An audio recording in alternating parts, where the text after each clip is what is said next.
May the 12th, 2015. Madam Secretary, please call the roll. Ms. Casavon. Mr. Lauren. Mr. Richardson. Mr. Richard is not here. Mr. Willie. Mr. Matthews. Mr. Davis. Mr. Doherty. Mr. Drum is not here. Mr. Randolph is not here. Chairman, we have a quorum. Thank you. We do have 9. We do have a quorum. Public announcements. At this time, if you would please silence all phones and electronic devices. Excuse me, we have 8. We have 8. 8. I Yeah, that's what I apologize. was thinking. We have 8. We do have a quorum in the event that, on some of the cases that we have a 2/3 requirement. It will have to be unanimous. If you do not agree with anything this commission recommends, appeal cards are to our right. We would ask that you fill out a speaker's card when you approach the podium and wish to speak to the public. Each side will be given 10 minutes, either for or against, with 5 minutes of rebuttal. And if you will, please exit the chamber and the building after a particular case if you wish to speak to someone else about it, because it does echo back into the chamber.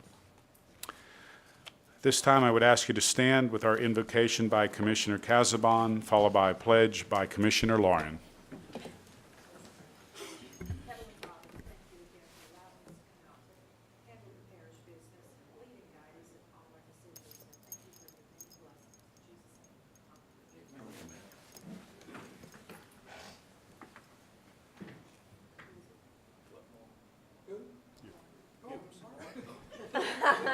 Mr. Lauren, you. Allegiance to the flag of the United States of America and to the republic for which it stands, one nation, under God, indivisible, with liberty and justice for all. Thank you, Commissioner Lauren. Everybody likes what? In our package, we have the minutes from the April 14th meeting. Move to approve. We have a motion by Commissioner Matthews, second by Commissioner Dougherty to approve. Is there any further discussion? Hearing none, please vote.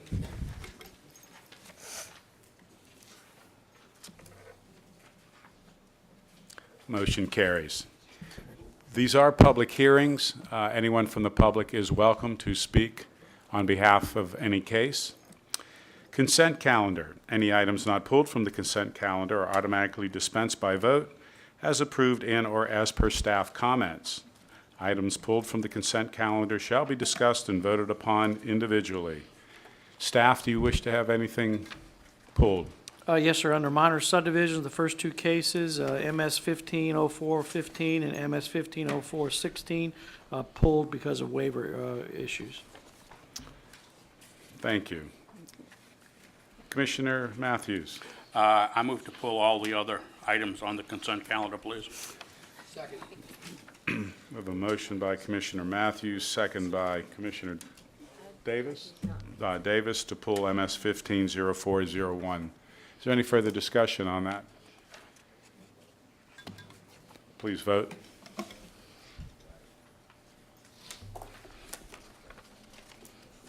Motion carries. Minor subdivisions.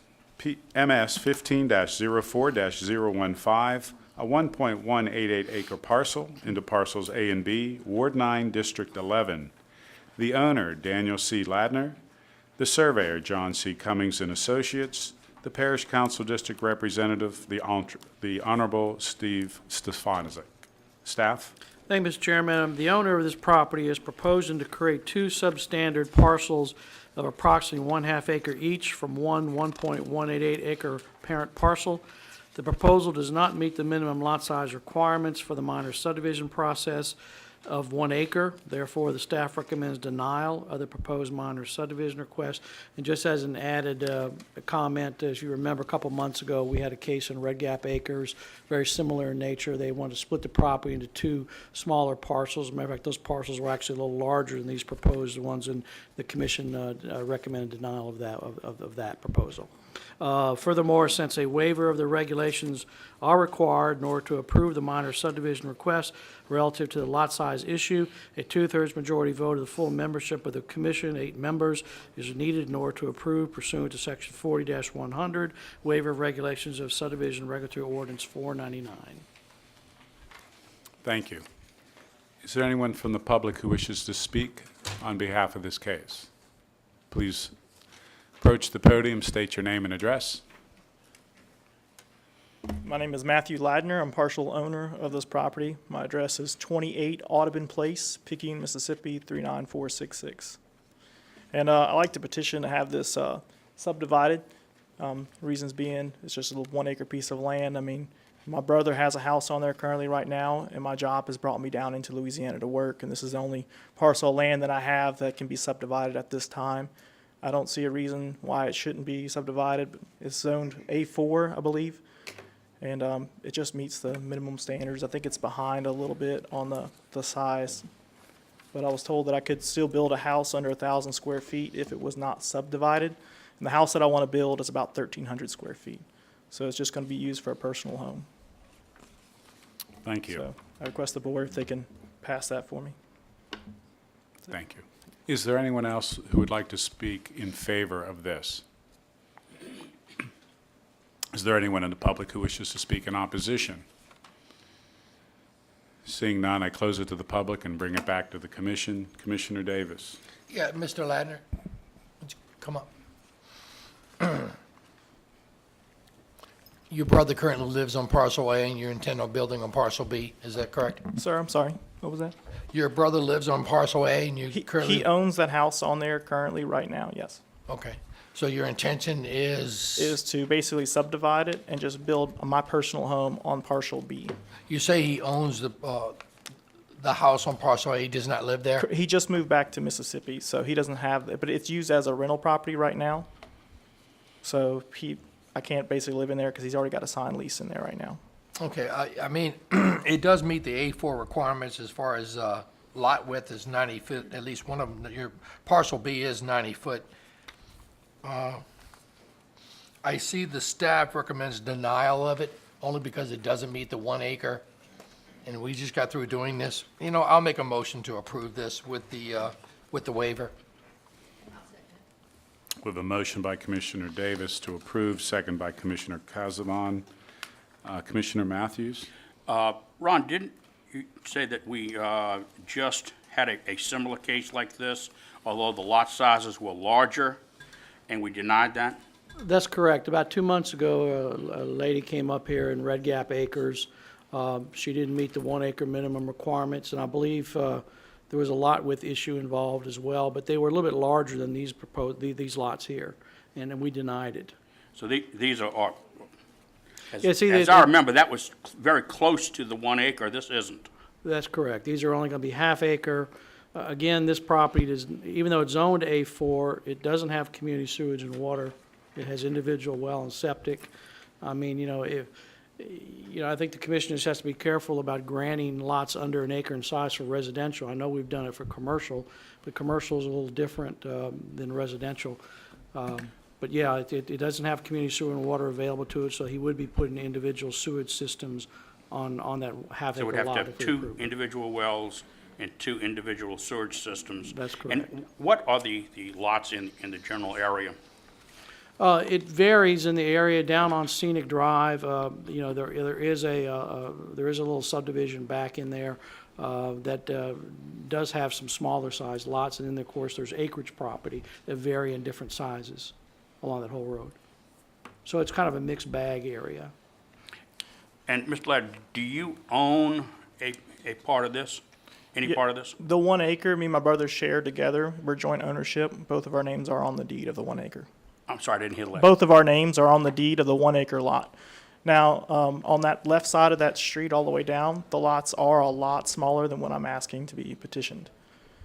Even though the subdivision for those houses were built back in the 80s, I'm sure a lot has changed, but also on this property, the very back side of the property, it goes into a drainage canal that the parish had built many years ago.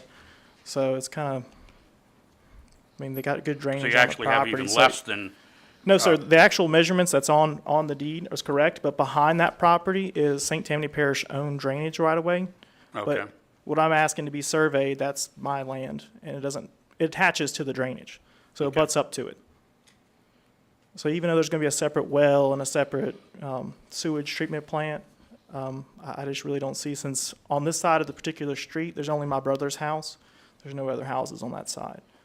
But you could have many more set along here, and we'd have separate drainage, separate sewage and wells for each one of these. And if we reduce the parcel size this much, we're gonna have a whole lot of sewage systems and a whole lot of wells, which is what we're trying to get away from. Yes, sir, and I understand that, but I mean, that land has been there for 40, 50 years, and nothing's really been changed. I mean, it's kind of, I haven't seen it develop, doesn't mean that's not going to happen. I'm just saying, I've talked to Mr. Stavancic, and, he was just kind of assuring me that, he wants to keep all this residential in the area, and he was just kind of telling me, well, he didn't see a reason why it couldn't be subdivided at this time. I have a question for staff. I'm sorry. No, Commissioner Davis. I have a question for staff, and also, you, sir. Since you and your brother own both parcels, could they go ahead and just have one treatment plant for both parcels, since they both own them? Jay, you probably would answer that. I don't think, they don't allow that simply because they like to keep one treatment plant for each residence. But I guess if you didn't subdivide the land, then, I don't know, it doesn't happen often. Well, I'm just wondering, regardless whether they subdivided or not, they both own the land, so. Well, if you subdivided the land, then you would be able to sell one lot without selling the other, and they'd both be sharing a one sewer system or water well, and that's what we don't want to have Gotcha. happen. In that case, Sure. you'd have two different owners that don't know each other sharing a system. But if you didn't subdivide the land and you built two houses, if the system was sized properly, then I guess you would never be able to have two separate owners trying to do two different things. Okay. Commissioner Matthews. Ron, could they go to the Board of Adjustments to put, No, that's a Separate use, house? no, that's a use issue. They couldn't do that, no. couldn't do that? Commissioner Casabon. How long have you had this property? Has it been in your family? It's actually been in the family for many years. I actually purchased it from my mother back in 2008, me and my brother did. He was actually going to school at LSU at the time, and he just wanted to find something that was closer towards the Correct. schools. That's what I see it as, family property, again, where we could divide it and they're allowed to use their own property to build their home. I know the area, and it is very mixed in that particular area.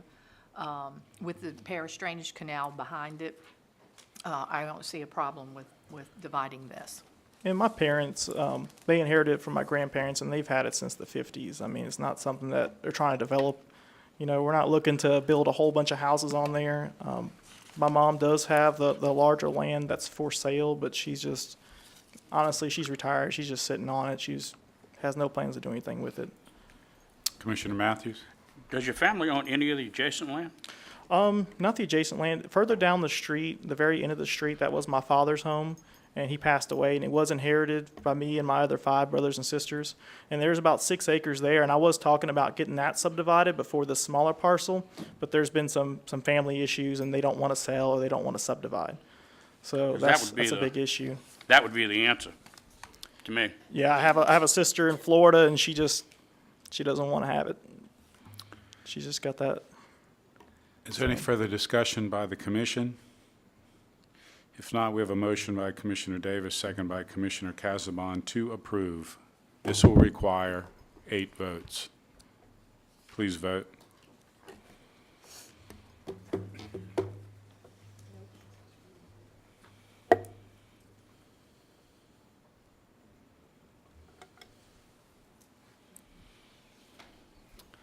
Motion is denied. You can appeal it to the council. Yes, sir. Thank you. MS 15-04-016, a 3.06 acre parcel into parcels A and B, Ward 4, District 4. Owner Daniel and Dean Reese, surveyor LS Land Surveying LLC.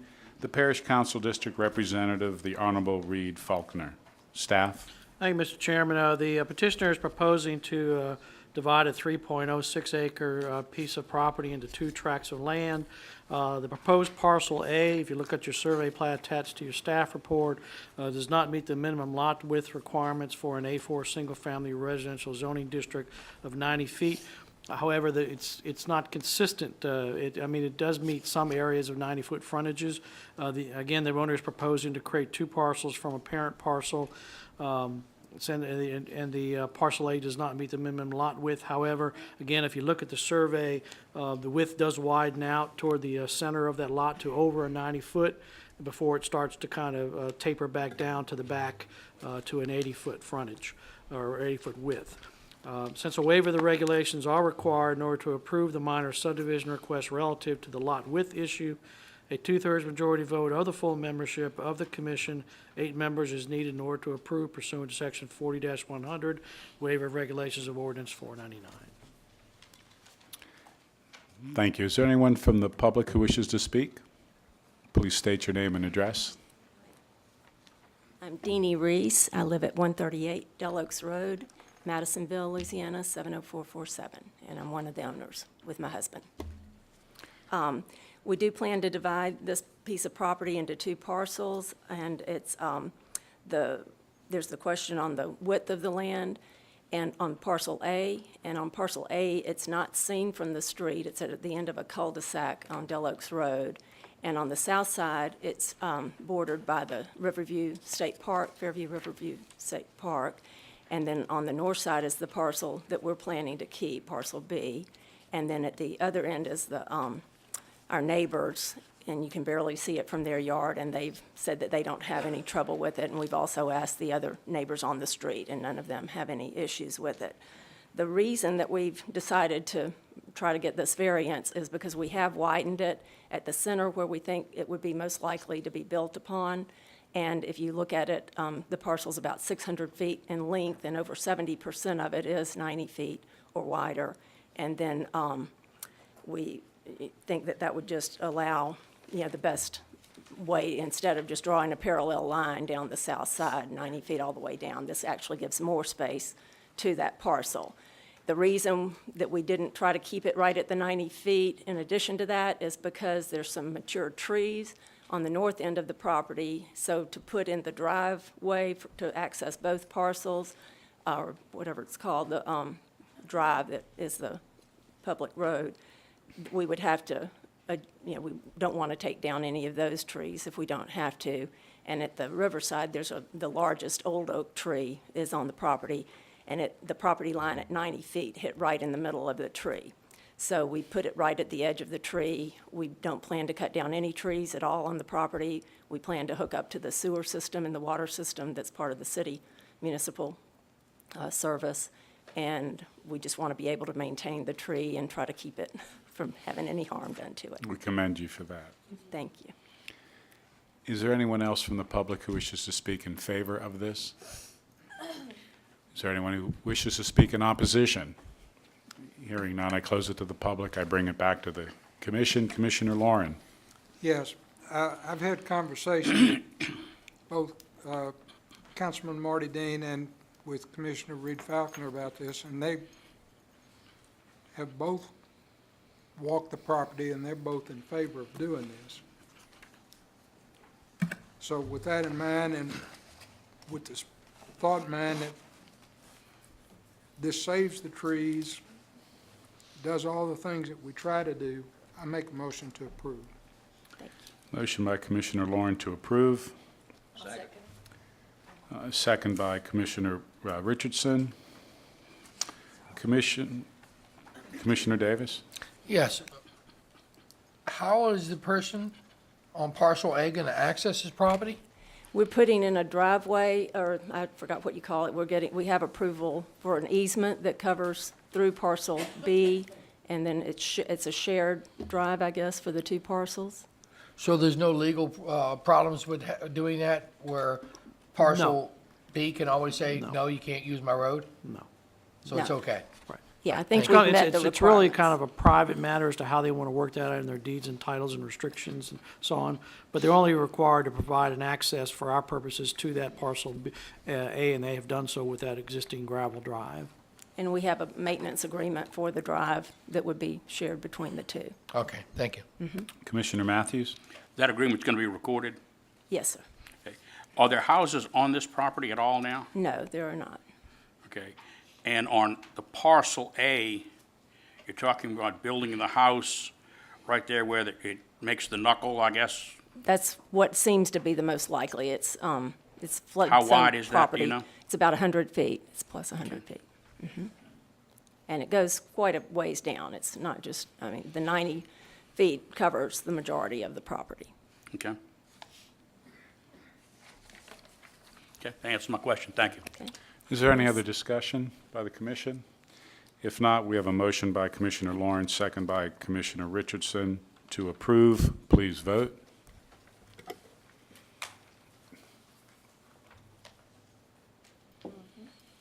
Motion carries. MS 15-04-017, parcels D and E into parcels D, E1, and E2, Ward 7, District 11. The owner, James Perkins et al., surveyor, John E. Bono and Associates, Inc., the Parish Council District Representative, the Honorable Steve Stefanczyk. Staff? Hey, Mr. Chairman, the reason why we're having a public hearing for this is actually part of an existing minor subdivision previously, and proposed Tract D is being accessed by a private drive. The owner is proposing to create two parcels from Tract E, Tracts E1 and E2, that are a part of an existing minor subdivision. The said drive is not required to be built to a parish standard pursuant to Section 40-045, minimum standards for a private drive of Subdivision Ordinance 499. Therefore, the staff has no objections to the proposed minor subdivision request. Is there anyone from the public who wishes to speak in favor of this? Is the petitioner here? If you would be so kind to come up, state your name and address, and advise the commission why you would like this. Jane Perkins, 30105 Brand, Lacombe, 70445. wanted to give I inherited 3 acres, and I want to give my daughter an acre so she can build a house on it. Very good. Is there anyone else who wishes to speak in favor? Is there anyone who wishes to speak in opposition? Seeing none, I close it to the public. I bring it back to the commission. Commissioner Matthews? Ron, you said that this is only, it doesn't have to be built to parish standards because it is only accessing one tract? Correct. If you look at the survey, all of these tracts, the tracts that are shown and the tracts to the south, actually were part of a 5-lot minor subdivision at one point. If you look at Tract D, actually Tract D is not being subdivided. That was an existing parcel record that had public road access off of North Mill Road. Tract E is what they're really subdividing, taking out that E2 tract, which is like, say, a 1.37 acre tract. Because they're putting because the private drive comes through from the frontage of a public road and accesses only exclusively a E2, it's not required to be built to our standard. E1 was a pre-existing situation where they already had access coming in from the west?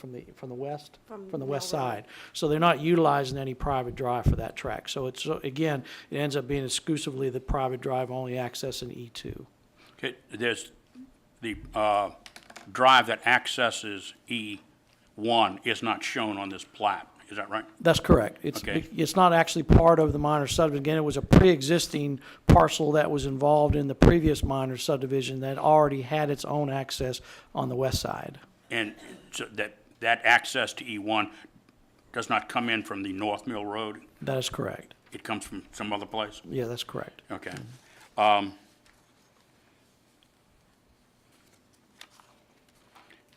And the drive off of North Mill Road that runs through Tract D is a public road? No, he's got public road access. If you see the little, you see the frontage on North Mill Road, the private drive is going through the front of that property and tying into E2. Okay, does it show, it looks like there's a road bisecting Tract D. Jane Lane, Okay, but the access to E2 is going to be this road? That's correct. Okay, and that's a private road, Yes, correct, yes. okay?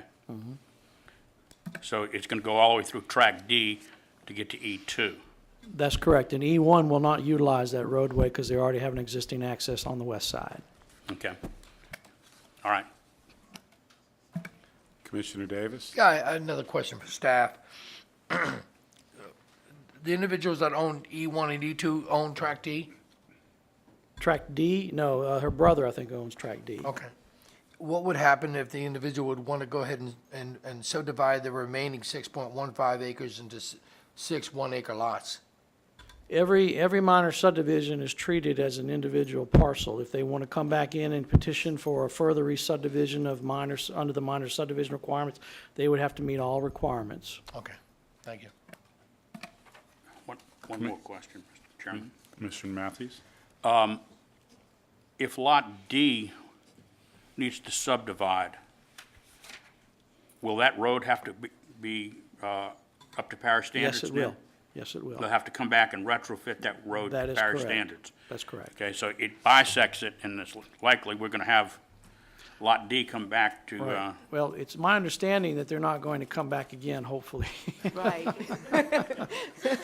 that's what they all say. No, I mean, But yes, they but would have to retrofit If they do, then it. they're going to have to come back and make that a That road is up to correct. parish standards. Right, Okay, thank you. I'll make a motion to approve with the variance. Or if Motion there by is a variance, Commissioner I'm sorry. Davis, a second by Commissioner Dougherty to approve with the variance. Is there any further discussion? Hearing none, it will take 8 votes to pass this. Please vote.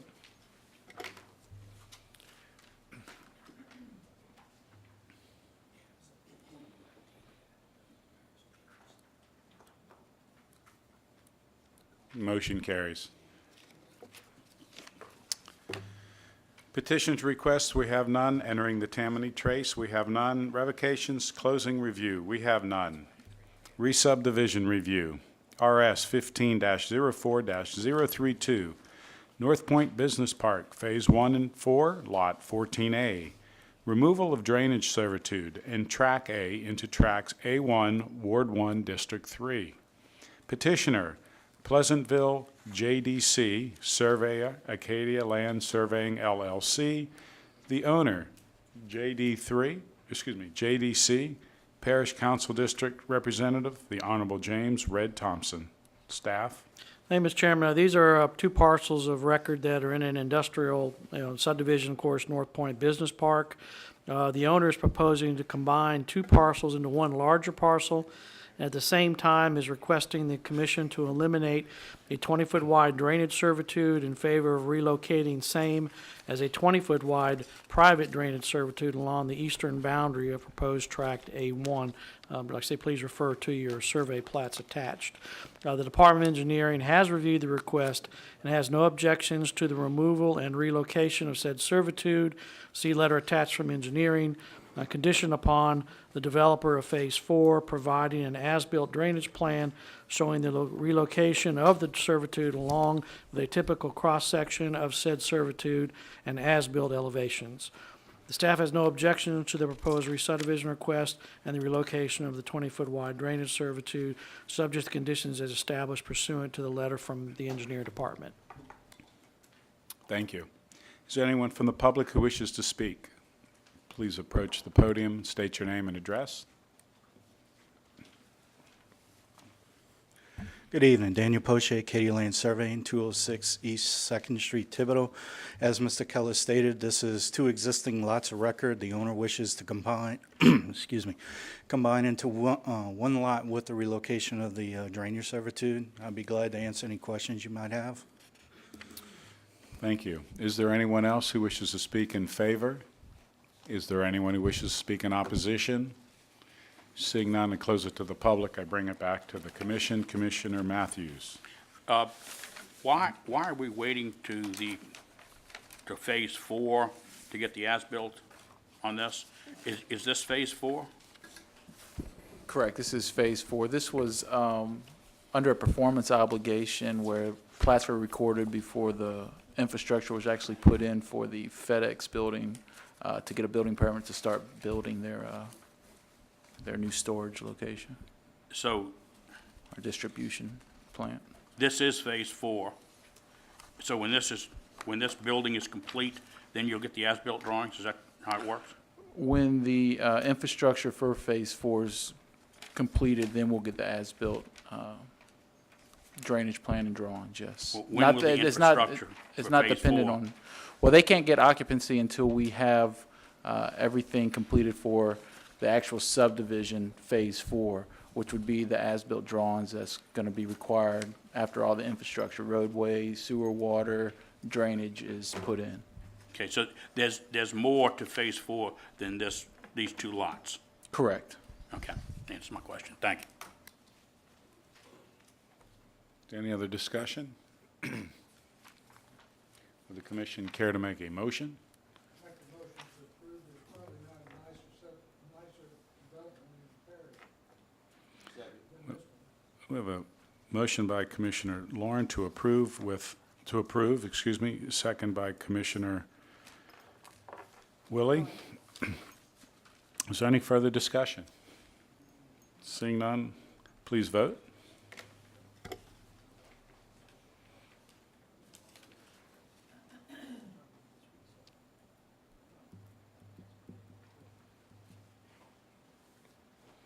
Motion carries. Dormant subdivision review, we have none. Tentative subdivision review, we have none. Preliminary subdivision review. SD 04-08-024P-B. Beatico Creek, Parcel B, Ward 1, District 1. Developer owner, Beatico Creek Preserve LLC. The engineer, Kelly McHugh and Associates Incorporated. Parish Council District Representative, the Honorable Marty Dean. Staff? Yes, preliminary plans and hydrologic study have been reviewed by this office and an inspection was made of the site. It is recommended that preliminary submittal be approved subject to the following: subdivision plat, show servitudes for lake inlets and outfall. Lake inlets and outfalls should be included in the platted area. Revised restrictive covenant number 10 from 30 feet to 60 feet. Paving and drainage, show servitude for lake inlets and outfall. Shows servitude limits on section AA and BB. Need engineer stamp. Sewer and water. 1, 2, and 3 are okay. Plans and specifications for the construction of the project's water distribution lines and sewage collection lines have not yet been approved by the Department of Health and Hospitals as required. No work order will be issued until the submittal of plans and specifications are approved by the DHH. Watershed, need agency interest number before work order will be issued. General, need drainage calculations. The developer's engineer is requesting a waiver of the new roadway requirements, being that the existing drainage structures and aggregate roadway were previously installed to provide access to the maintenance barn for development Phase 1A. The DOE has no objections to this departure of the ordinance, provided that the roadway-based proof roll is witnessed by STP personnel. The following action is required. It requires a 2/3 majority vote of the Planning Commission. No funded maintenance obligation is required since this is extension of a private subdivision. No mandatory developmental fees will be required at final submittal in accordance with ordinance number 04-0990, since a public hearing was held prior to January 1st, 2005. Department of Environmental Services has no comments. Department of Planning has no comments. Thank you. Mr. Marone. Thank you, Mr. Chairman. Paul Marone on behalf of Beatico Creek Preserve LLC. Parcel B was formerly known as Phase 1A of this development. In fact, this particular tract has already received preliminary approval. It received that back in 2005. So in 2005, the commission at that time granted approval to this parcel. At that time, pursuant to that approval, almost all of the infrastructure was put in. In fact, all of the infrastructure that was approved at that time was put in, including the roadway, which was gravel, which was what was approved, also sewer and water lines, and the roadside ditches and drainage capacity. So At that point, the only access was for a maintenance barn. So we're back to you now really for two pertinent factors. One, we need to overlay the gravel road with the hard surface roadway and make it hard topped. Also, we need to lay out the lots within this tract of ground because pursuant to the preliminary that was approved back in 2005, we did not establish the lot lines. So today we come to you with a second request for approval, piggybacking on the approval that was granted in 2005 for the sole purpose of laying out the lots that you see on the plat that's before you, which I believe are 16 lots, and also for granting or asking for your approval to go ahead and hard surface that roadway. In regard to the staff comments, Mr. McHugh's office delivered to the engineering office this afternoon responses to all of the items on the list. That includes all of the items on the subdivision plat, all of the items on paving and drainage, as well as 1 through 3 of the sewer and water plans. We provide the agency interest number and also the drainage calculations. So the waiver is simply a request to be able to construct this roadway in accordance with the same procedures and process that was used to construct the other roadways in the subdivision. Since 2005, when this particular preliminary was granted, some of the regulations with regards to road construction have changed. If we were not to be granted the waiver this evening, that would require us to undo what we did in 2005, and we would ask not to do that. What you're being asked to do with the waiver is simply to allow us to continue to move forward with that approval. The quality of the roadway is not compromised at all. It will still be done in a manner that is consistent with the roadways in St. Tammany Parish and in particular in this subdivision. I believe that's why the staff has no objection to it. With regards to the staff's request that they be present and approve the proof rolling, we have no objection to that and will be happy to comply with that item and with you making that a stipulation with any approval that you might grant. With that said, we'd respectfully request your approval for preliminary of Parcel B under the conditions that I just laid out for you. Thank you, Mr. Marone. Is there anyone else in the public who wishes to speak in favor of this? Is there anyone who wishes to speak in opposition? Seeing none, I close it to the public. I bring it back to the commission. Commissioner Matthews.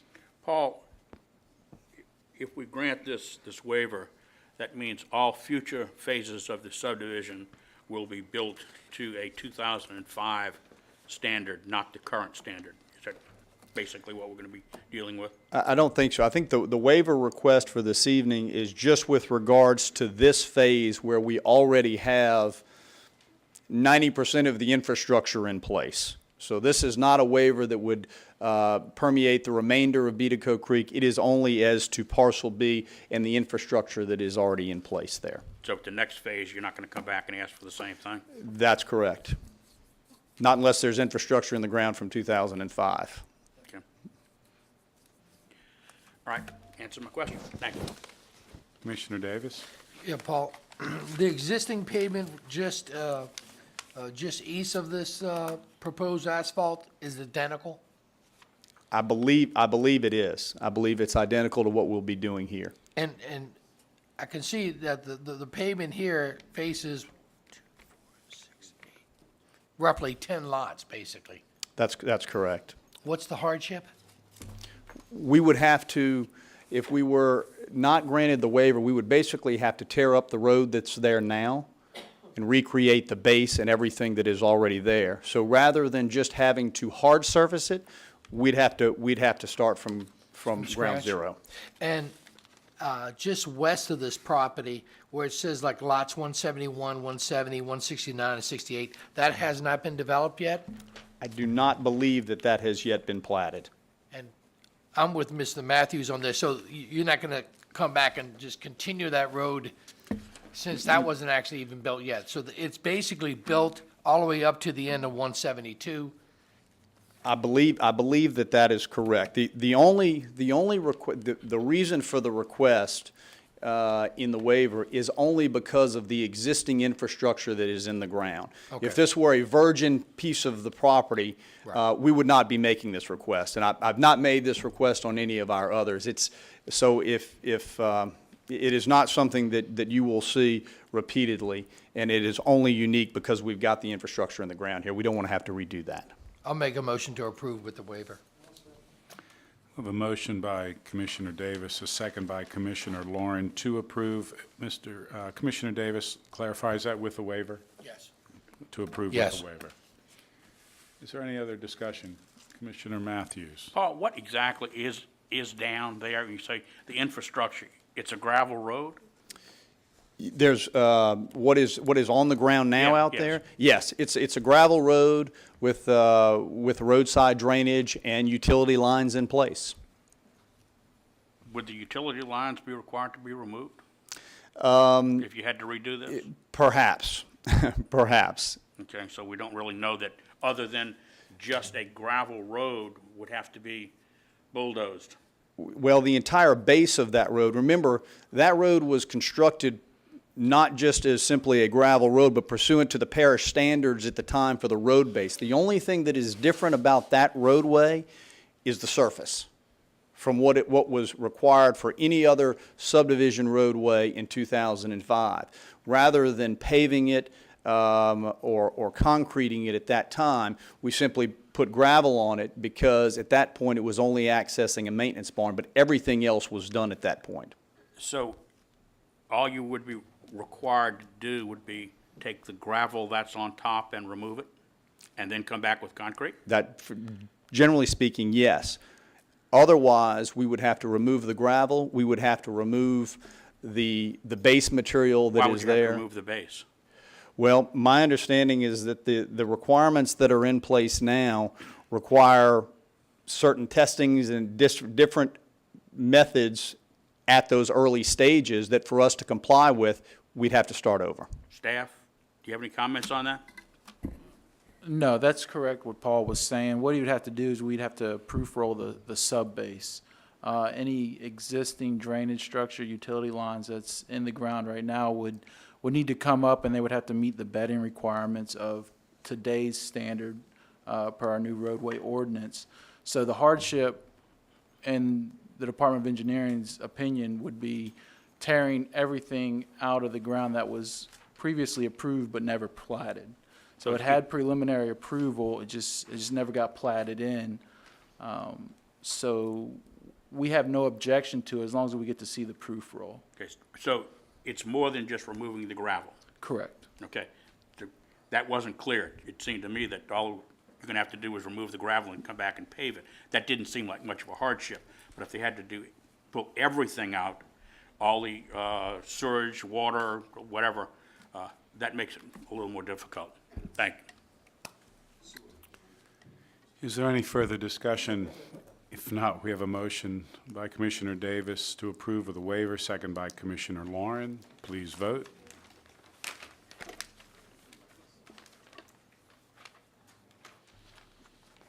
Motion carries. SD 14-05-004P, The Estates at Watercross, Ward 1, District 1, Developer Owner, Allstate Financial Company, Engineer, Duplantis Design Group, PC, Parish Council District Representative, the Honorable Marty Gould. Staff? Yes, preliminary plans and hydrologic study have been reviewed by this office, and an inspection was made of the site. It is recommended that preliminary submittal be approved, subject to the following subdivision plat. The developer's engineer is requesting a waiver to section 40.032.0 subsection 6, which requires all boulevards to have an 80-foot right-of-way. The request is to reduce the right-of-way to 60 feet. The Department of Engineering has no objection to this departure of the ordinance, provided that all drainage infrastructure fits within the 60-foot right-of-way.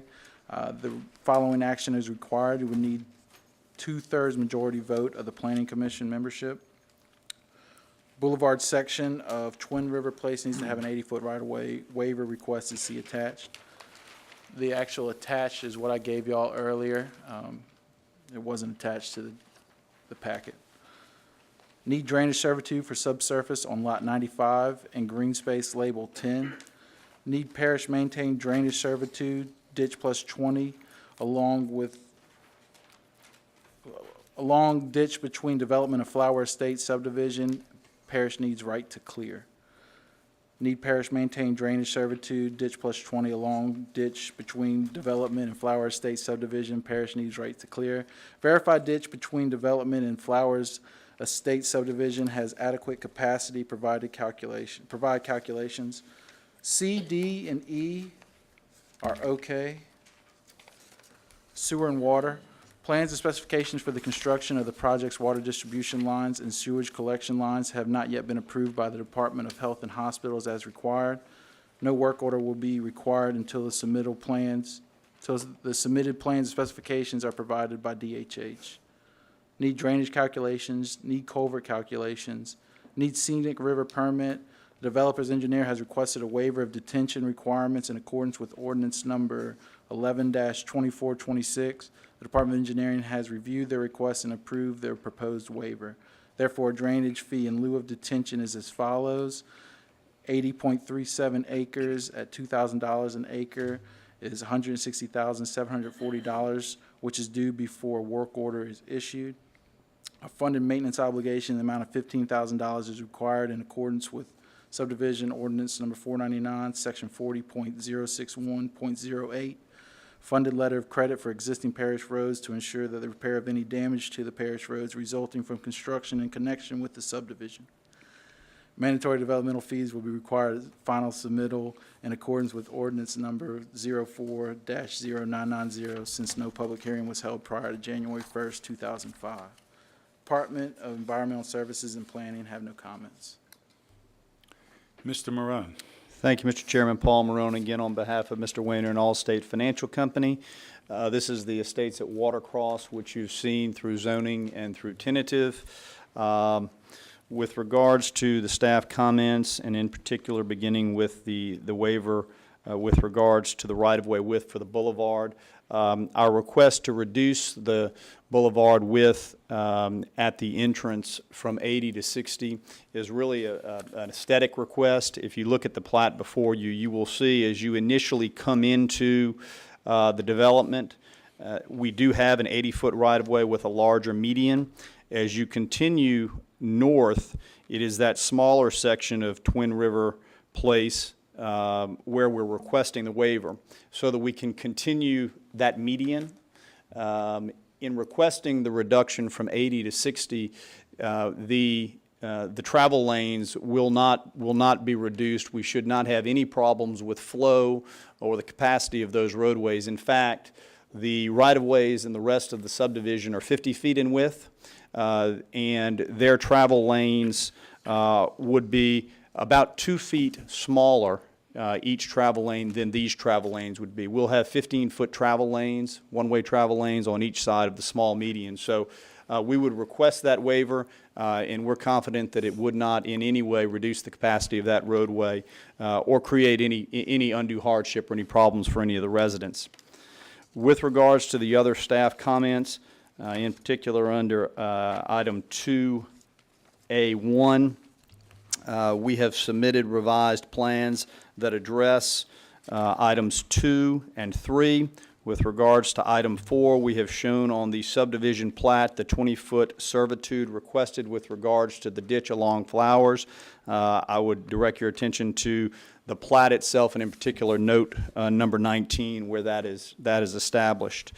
We have also addressed the calculations needed under item B, 1 and 2. And finally, under item G, the general items, which is the drainage calculations and the culvert calculations, we have provided those as well to your staff. We're aware that there is a scenic river permit that is required. We are in the process of pursuing that permit. We're in contact with Wildlife and Fisheries and have a consultant working on that, and realize we'll have to produce that permit to your staff before we can move forward with any work on the subdivision. And finally, the waiver of detention. Since we're in the lower third of the basin, your staff has recommended approval of that waiver. We're pursuing that and know that we'll have to satisfy the requirements that Jeremy mentioned with regards to a payment. So with that said, I'll be happy to answer any questions that any of the commissioners may have, but we would respectfully request your approval of preliminary for Watercross with the waiver as to the reduction of the right-of-way from 80 feet to 60 feet at our entrance. Thank you, Mr. Marone. Is there anyone else in the public who wishes to speak in favor? Is there anyone who wishes to speak in opposition? Seeing none, I close it to the public. I bring it back to the commission. Commissioner Matthews. I'm not sure who on the staff, but staff, why do we require the 80-foot right-of-way for boulevards? What's the point behind that? We require it per the ordinance. The point would be a typical right-of-way with open swells is 60 feet. So we just want to verify that, in this case, they have subsurface, but in cases where there is no subsurface drainage, we want to verify there's enough room for your shoulder and then also for your roadside ditches with a 3-to-1 side slope So on both sides. Under normal conditions, the 80-foot right-of-way is required to provide sufficient room for a shoulder and the drainage ditches. That and, yes, on both Okay. sides of the median, which is 6 feet too, Okay. so yes. This case, is there sufficient room for a shoulder and drainage in reducing it to 60 feet? The plans indicate that there is, yes. Okay, and this is subsurface drainage, so we That's- don't have to worry about the ditch requirement. Correct. It's subsurface with swells, little shallow swells. It doesn't have barrier curbs or any kind of curb and gutter. It's just, it sheds off the road, goes to swells, and then goes to catch basins that are at grade elevations. So allowing them to go to 60 feet meets all the conditions that we generally require 80 feet. Correct. Okay. That being said, I would move to approve with the waiver. A motion by Commissioner Matthews. Commissioner Davis. Yeah, Paul, I see about 36 of your lots are in the A11 zone, flood zone. So Yes. those lots which are in the northern east quadrant of this, they're all going to be on raised homes? Those will either be, well, I would say all of the lots in that area will meet the no net fill requirement, which would mean that to the extent that we have excavated and created some ability to put fill, they can. Otherwise, they will have to be raised, yes. My only concern is looking at lots like 63, from 57 to 63. Looks like they're under the A11. Would that mean you'd have a home right next to a house that's raised? And you'd have a house that's not raised on a foundation? You see, it looks like there's a major dip in there. Yeah, give me your lot numbers. Was that 56 to about 60? Is that what you're talking about? Yeah, 56 to about 60, looks like Yes. it's mostly in A11, and then all of a sudden it changes back in the flood zone B. Yes. So what would happen there? That's a good question, because there is a dip in that area.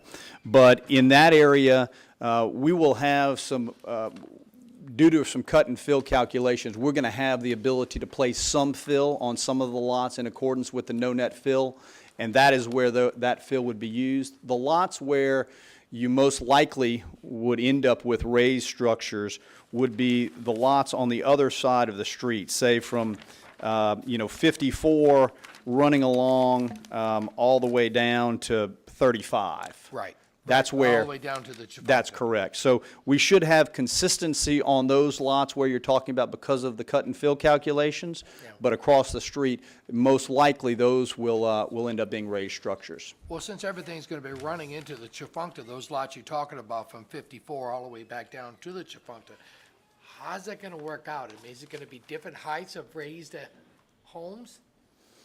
I mean, Well, obviously the land has to fall. there should be consistency for a couple of reasons. One is that there will be restrictive covenants that any and all structures will have to go through an architectural review and approval. So there will be some oversight by the developer to make sure that there's continuity there.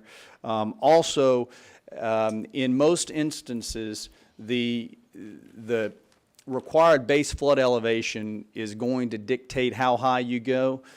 There are some occasions where somebody might go a great deal higher, but most of the time, because of the cost, you're going to go up to make sure that you exceed that, and once you exceed that by a foot or two, then you're probably done. So those two factors will work to have some continuity with regards to those lots on that side of the street. All right, thank you.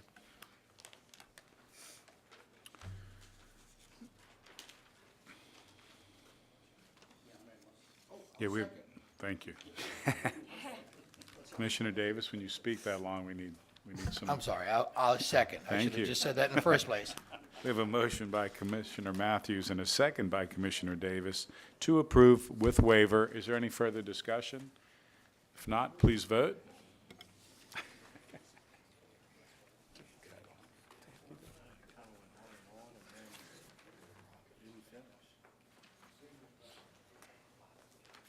Motion carries.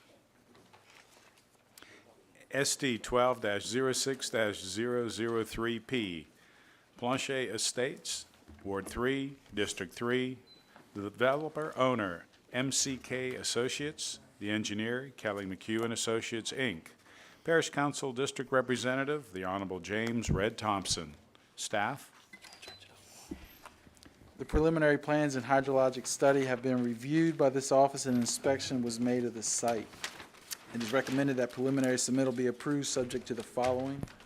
Subdivision plat, the developer's engineer is requesting a waiver of section 40-074.01G, parish enforced subdivision restrictions and/or covenants. Since the lots are only 60 foot wide, which would eliminate a front loading driveway on corner lots. The request is for a minimum distance of 40 feet opposed to 60 feet. The following action is required, 2/3 majority vote by the Planning Commission membership. Revised restrictive covenant number 9 from 40 feet to 60 feet, see attached waiver statement. Label benchmark, location, datum, and geoid, permanent location. Show typical of Planche Boulevard entrance. Waiver required for less than 80-foot right-of-way. Show 3-to-1 side slope, typical boulevard section, paving and drainage plan 2. Show typical of Planche Boulevard entrance, waiver required for less than 80-foot right-of-way. Label benchmark location, datum, and geoid, the permanent location. Label proposed inverse at each property corner for rear 10-foot private servitude. Label existing street elevations of MP Planche Road at entrances.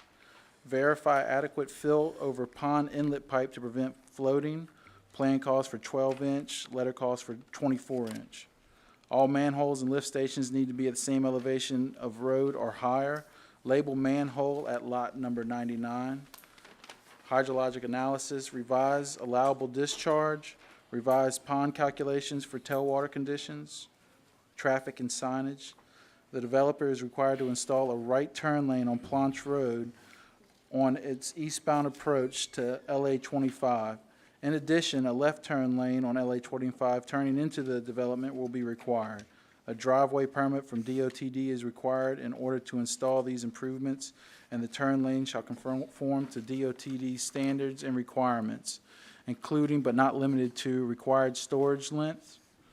The cost of these turn lanes, including any right-of-way costs, is the sole responsibility of the developer and will be in addition to any mandatory impact fees that are assessed. Sewer and water. Submit plans for the wastewater treatment plant and water well. Plans and specifications for the construction of the project's water distribution lines and sewage collection lines have not yet been approved by the Department of Health and Hospitals as required. No work order will be issued until the submittal plans and specifications are approved by the DHH. General. Explain the use of half a foot of fill for yards and cut fill calculations. A funded maintenance obligation in the amount of $10,000 is required in accordance with subdivision ordinance number 499, section 40.061.08, funded letters of credit for existing parish roads to ensure the repair of any damage to the parish roads resulting from construction in connection with the subdivision. Mandatory developmental fees will be required at final submittal in accordance with ordinance number 04-0990, since no public hearing was held prior to January 1st, 2005. Department of Environmental Services has none. Department of Planning has one. Thank you. The developer needs to provide a minimum 10-foot wide pedestrian servitude either through Lot 46 or the utility site area in order for the residents to gain access to the southern green space area as depicted on the preliminary plat. Thank you. Mr. Shane. Thank you. Good evening, Mr. Chairman. Jeff Shane of the Jones Fussell Law Firm in Covington, and I represent MCK Associates, which is the developer of Planche Estates. We are in accord with staff comments and requirements, but subject to a few comments that I would like to make at this time. As it relates to the Department of Engineering comment 2A1, we would appreciate consideration of the waiver so that we can have front load, if you will, loading driveways. If you will look at the corner lots on our plat, most of the corner lots are 65 to 70 feet. We do not believe that the request for the waiver for those corner lots will create any problems whatsoever. I would also suggest to you that with regard to comment 2, subsection D1, traffic and signage, that is the condition that refers to the turn lanes that need to be installed by the developer on Louisiana Highway 25. We have been working with LADOTD with regard to the permit, and we believe that there is a significant possibility that this requirement may be deferred until the second phase of the development, which would allow the first phase, approximately 50 lots, to go into commerce, if you will, without the turn lane. We would not ask that this condition be altered or taken, I should say, from the approval. We would only ask that a caveat be added to this condition, and that is if we provide staff with written approval from LADOTD that our phase 1 of 50 lots does not require the construction of the turn lane before those 50 lots, that we obviously be allowed to do that before we come back to you for phase 2 final approval. The other thing I would like to mention to you in the subsection E, as sewer and water items 1 and 2, those plans and specs will be submitted this week. And also, you may have noted the last comment from Department of Planning. If you will look at the plat, you will see that adjoining Lot 56, which is on the east end of the subdivision, there is in fact now a 20-foot pedestrian access to provide access to that green space area. We believe that all of the other comments that are required have in fact been addressed. The submittal was not made until today. There's no way that staff would have had an opportunity to review what we submitted today, and we understand that. So we would respectfully request that you consider granting us preliminary subdivision approval, subject to all staff comments, with 2 exceptions, or 2, I should say, special considerations. As to item 2A1, we respectfully request a waiver as it relates to the placement of the driveway on the corner lots, and also with regard to D1, and that's the turn lane requirement, we request that if we're able to produce written certification or confirmation from LADOTD that those turn lanes are not needed until after the first 50 lots are phase 1, that become the operative condition with regard to preliminary. Those are the only comments I have at this time. If you have questions or comments when you bring it back to the commission, I'll be glad to address those at that time. Thank you, Mr. Shane. Thank you, sir. Is there anyone else in the public who wishes to speak in favor of this? Please approach the podium, state your name and address.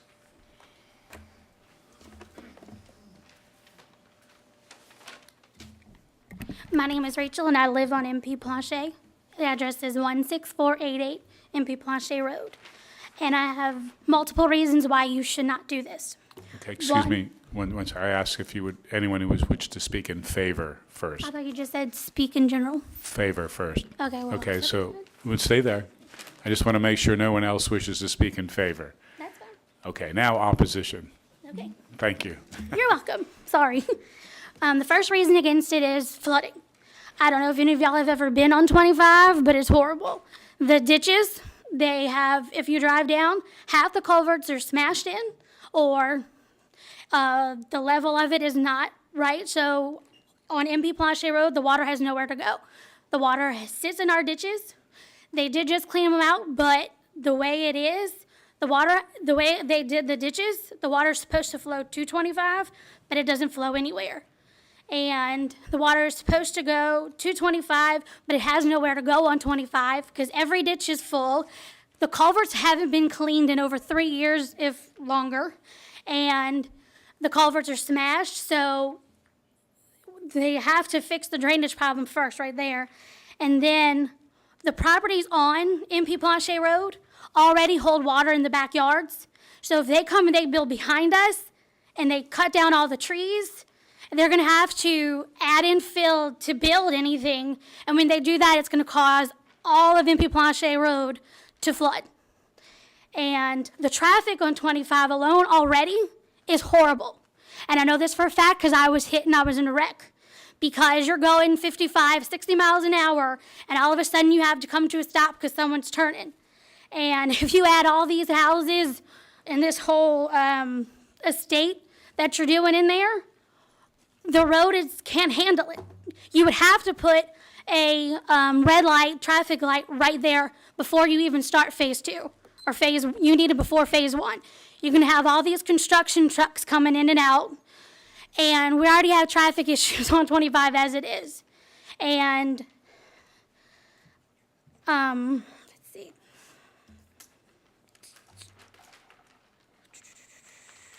And if you add all this, then it's also going to deplete the water level. We're all on well systems, and when you build them, you're going to have to build your wells down deeper, so that's going to mess up our water quality in our well. And it'll cause septic problems with the ditches because we're going to have backflow because the water has nowhere to go. And the biggest issue also is traffic and property flooding. You know, I worked hard to buy this house, and I would hate to see these people come in and cause my house that I worked hard to buy to flood. So please keep that in consideration and vote against this. Thank you. Thank you for your comments. Is there anyone else who wishes to speak in opposition? If not, Mr. Shane, would you care to rebut? Yes, sir, thank you. I think I'd start by saying that it is not the only reason that you might consider granting preliminary subdivision approval this evening, but the commission should at least be reminded that preliminary subdivision approval for this layout was granted by the Planning Commission in November of 2012. Because that preliminary subdivision approval lapsed, the development did not go forward due to market conditions. It was necessary for us to reapply. That is not a suggestion, again, that this matter should be approved, but I think it is important to know that the case, which I have handled exclusively through the years, has had public hearings as it relates to zoning, to tentative, and also preliminary. And in fact, the same basic requirements were made for preliminary in 2012 that you see this evening. Now, let me be more specific.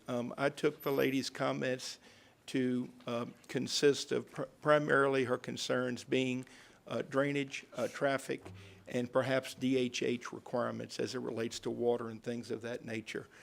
With regard to drainage, if you'll take a look at the plat, you'll see that all of the water actually goes to the south of the subdivision. You see where the detention pond is? And the water is actually going to leave the detention pond in the southwesterly portion. Is that right, Steve? Southwesterly portion thereof, and go in a southwesterly direction. So my point is that this subdivision is not going to generate waters that will go into MP Planche Road. It should not exacerbate, increase or worsen any drainage conditions that any of the folks that live on that road have now. I think you all know that your hydrology standards require a reduction of post-development runoff, which this subdivision will certainly have. And again, going into this large detention feature to the south of the development, MP Planche Road is obviously to the north. It just shouldn't impact drainage. I think with regard to traffic, we have submitted a traffic impact analysis study that has met the requirements of your staff. The only comment that we have had this evening as it relates to the technical requirements of the TIA was the timing as to when the turn lanes be put in. We don't disagree that continued or more development in that area is in fact going to require turn lanes. We have only suggested that the timing of when those turn lanes be put in, that's going to be controlled by an LADOTD permit, and likewise we think the sequence or the timeline should be controlled by them as well. With regard to the water wells, the quality of drinking water, and if any mention was made of treated effluent and runoff, all of those things, as you know, are going to be regulated by permits that are issued by the state and also monitored by your local departments.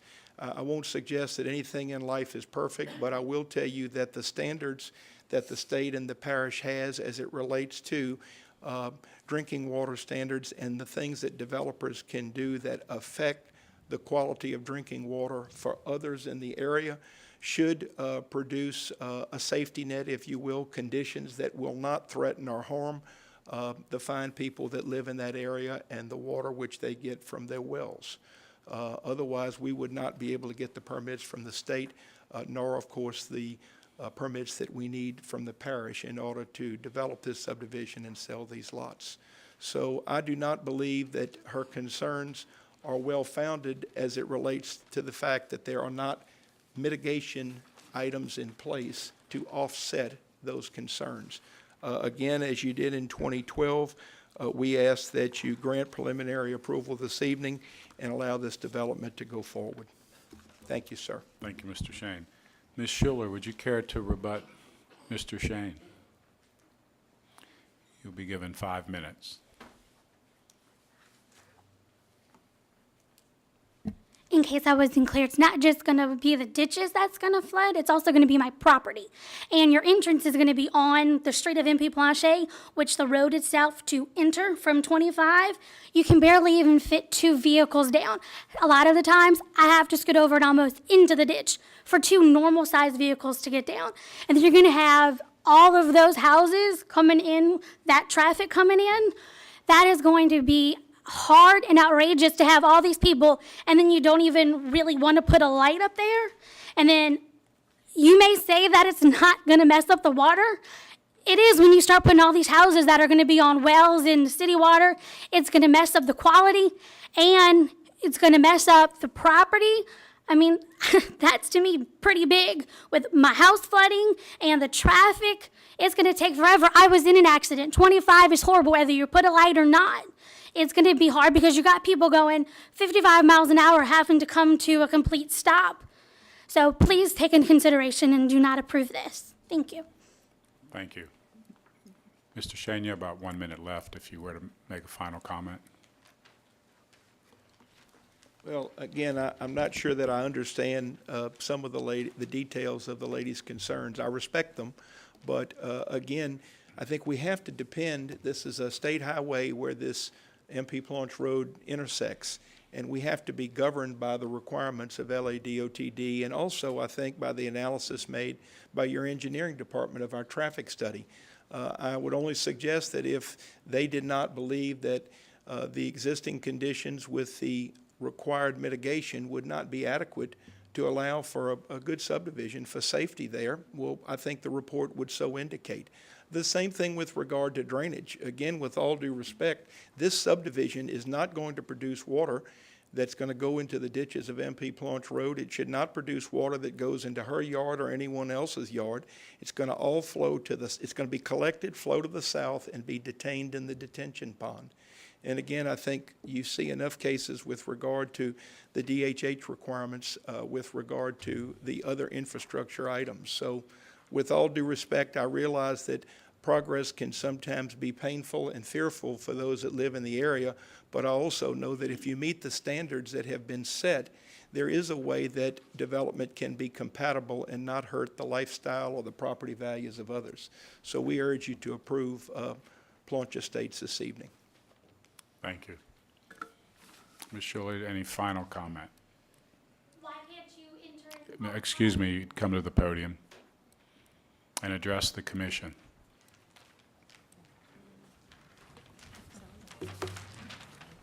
I just have one question. Why can't you enter off of Highway 25? Why do you have to enter off of MP Planchet Road? That's one of my other biggest things. And if you clear out all these trees and you go to build houses, you have to add fill. When you add fill, yes, property will flood. I mean, that's common sense. You add it, it's going to raise it up. And when you raise it up, that's going to cause the water to come back and it's going to flood our property. Everybody on MP Planchet Road. Thank you. Thank you. This time, we'll close it to the public and bring it to the commission. Commissioner Casabon. Yes, I don't know, to address some of your concerns, that when we look at developments and we put these developments in, they have to have a 25% reduction of water leaving their property. So that usually helps the surrounding area and with the ponds and the detention. How many feet? They're using Planch Road, but it's not all the way down, correct? It's two of them with the lanes. But the only concern, I agree with your request about the corner lots, but even 50 extra homes and cars on that road, Jeff, that turning lane we need. It's so many cars on there now, I can't tell you the reduction of accidents just having the turning lane at Ramsey and now at Bennett Bridge.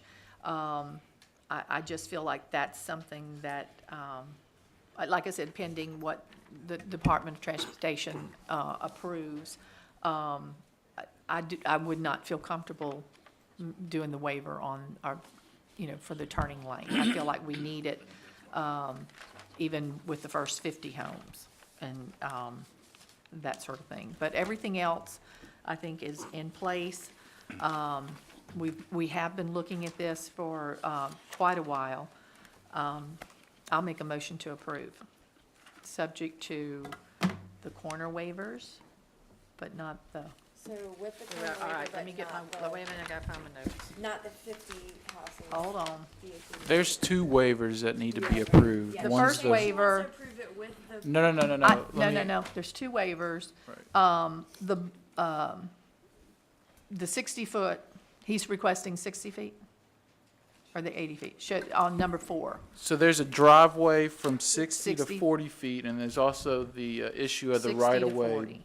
for the boulevard. Yeah, That's the required to right-of-way be is what- 80 I missed feet, that but other it one. is actually, I think, like The corner lots. 60 The corner feet. lots is the Right, one I was the talking corner about. Correct. That one I don't mind. All right, let me find my other one. So it's comments 2A1 and 2B1. So the waiver's gonna be similar for the right-of-way, less than 80-foot right-of-way. It's gonna be similar to Watercross Estates. Right. So Do you there's- have a there's- problem with that, with one? Is it feasible? Okay, request is for a minimum distance of 40 feet as opposed to 60 from engineering standards. And the other one was show the waiver less than 80 feet, the right-of-way. Maybe that's the one I didn't have. The developer never requests a waiver for the right-of-way at the Okay. Planch Boulevard entrance. Being that we never got that request, we just want to be ahead of it. If they want to build a boulevard entrance at Planch Boulevard, Oh, okay. then it needs to be 80 feet. They don't have 80 feet, so they would have to Right. request a waiver. Now that they have two entrances, boulevard entrance isn't required. Okay. So it's up to the developer and his design engineer. So you're whether they ahead wanna of the leave it game that and way. asking us to do the waiver in the event that they do want it. Yes, ma'am, we're trying to be. That's, all right, gotcha. Jeff, do you have a problem with that one? You understand that one? I didn't realize that I needed to formally request a waiver, but it probably makes sense that we do. Go ahead. Even though your plan clearly shows that we have 2 driveway connections to MP Planch Road. Okay. If we only had one, that your code would require an 80-foot right-of-way. Correct me if I'm wrong. Our code requires any boulevards to have an 80-foot right-of-way. But we believe that we can do all of the things that are needed as it relates to drainage, utilities, safe road surfaces, et cetera, within the 2 60-foot right-of-ways that we are showing connecting the subdivision to MP Planch Road. Well, we would need to verify that, but per the ordinance, any boulevard, boulevards or avenues in any subdivision shall have a minimum width of 80 feet. So if you would like to have the boulevard there, we're going to verify that everything fits within that 60 feet, but a waiver would still be needed. We would request the waiver, but that the waiver be subject to staff confirmation Okay. post-hearing that in fact a That it's 60-foot, required. a 60-foot right-of-way works. If staff determines that we can't do the things that would accomplish the spirit of the ordinance, we understand that that waiver would be invalid. Gotcha. Does that seem reasonable?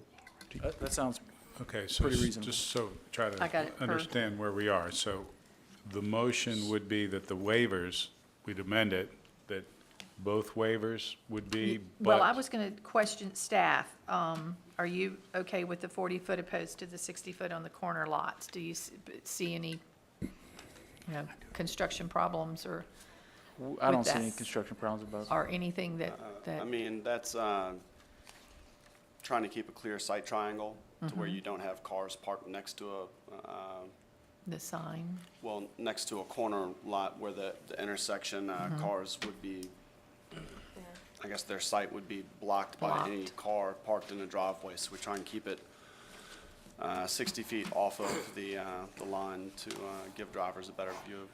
Okay. So that's why that requirement is there. I think that's a safety issue. I agree with that one from staff. So not granting the waiver for number 1 on that one. The proposed let the staff confirm the waiver on the boulevard entrance, and the developer's requesting to install it after the first 50, not that one. I just feel like it is an area that you've got River Road that she is correct. People come to a complete stop. They do drive 55 miles an hour, then decide to put on their brakes to turn into River Road. And it is a dangerous situation there that if a turning lane is required, that it is put in the beginning. If I'm understanding what you're requesting to have a waiver on. Is that it? No, ma'am. Oh, what were you, okay, I didn't clarify request, me. well, I didn't request a waiver, Okay, but you cannot put in any turn lanes unless, on the state highway, or for that matter, the widening of a parish road, which was in, what, a quarter of a mile of a state highway? Is that the right distance? I think it's a quarter of a mile. The state has exclusive jurisdiction, Right. not only as to what we do, how we do it, and when we do it. And my only suggestion was, we're gonna have to do whatever the state tells us Correct. to do. And if the state decides that the timing or sequencing of putting those improvements in, that it's not necessary that it be completed for the first 10 lots, 20 lots, 50 lots, we would like to be able to abide by that permit. So we're not Correct. asking for a waiver of the requirement. The Okay. requirement is absolute. It's a question of when we When. have to do it. Okay. And we'd like that to be dependent on what our state permit or the state letter, I guess, states in that regard. okay, that's what I'm understanding. If the state requires it at whatever point in time. Is that my understanding? Yes, So, okay. Are we clear that for this particular case, there would be a request for a waiver and also a request that the traffic and signage relative to LA 25 be amended to what Mr. Shane said, that when it is required, Required. not based on this, that it has to be done immediate, but when it's required? Right. Okay. That's So- my understanding. Okay, Yes. so Commissioner Casabon, do you have a motion relative to that, or or you want one without the other? No, that's fine. What did I do? So you- Subject to approval, With the waiver and With the with the waiver. amendment on traffic and signage as stated Correct. by the petitioner? correct? Okay. And then with the other one, waiver if needed as staff deems. Verifies. Okay, that's the motion That's you would the like to motion. make? I second that motion, but I have a comment and a question also. Okay, so we have a motion by Commissioner Casabon, second by Mr. Willie, and Mr. Willie, you have a question. Yeah, well, I'll comment first. Yeah, and I hope the state does wish to put that turning lane in before development. That's the comment. The question is, on the sewer plant, does it have an effluent that comes out of that? Yeah, the treatment plant will have And it's gonna be going southwest too as well as with the rest of the drainage? Where does it go? They haven't settled on the path of the effluent. I think that's one of the reasons why the sewer Right. plans haven't been submitted. It is not likely to go to the southwest. It's got to go to a perennial stream, and I know that it's likely to be deposited into the DOTD ditch or right-of-way along Highway 25. But it's not looking to go down MP Planch Road? No, sir. Okay, that's one of my questions. Absolutely not. Okay. All right. Commissioner Matthews. Jeff, I know Ms. Casabon's motion does not include the waiver of the driveways, and I just want to comment to you about that. It looks like most, if not all, of these corner lots would have sufficient frontage or sidage on the various streets to allow a side load garage or side load driveway. The only reason you were requesting that was just to have front loads because the developer likes that? Two reasons. Well, first of all, you're correct. If you don't grant the waiver, then because of the lot width, we'll be forced to do actually a side load. What we tried to do was to make sure that the driveways would be across the street from each other. For example, look at lot 129 with me. If you look at lot 129 and 99, you see those kind of in the southwest sector? Yes, I see over here. Okay, the effect of the waiver would be to allow those driveways to back into Planch Loop and Planch Drive. It would give the owners, or the homes, lots 18, 17, 16, and 14, they would look at side yards as opposed to a driveway. That was the intent, or the hope. And quite frankly, I mean, having 40 feet from the intersection, we think is a reasonable distance. We understand and respect the sight line issue. You certainly can't have cars in the driveway parked right at the intersection. But we didn't think that maybe reducing it from 60 to 40 feet would be that onerous. I would say that on the lots that are, in fact, I think the only two lots that are 61 feet are lots 99 and 129. All the others are 65 or 70, unless I'm missing one. 1661. Or 65 feet, right? Right. Is that? Yeah. Yeah. So, I mean, if those were, for example, 50 feet, The only hardship would be that a couple of people over here would see driveways rather than side yards.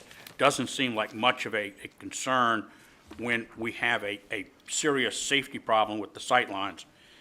All of these houses can have side load driveways and eliminate any problem with the sight line. And I personally, and I have to agree with Martha, that there's no reason to grant that other than some aesthetics that one or two people might like to see it.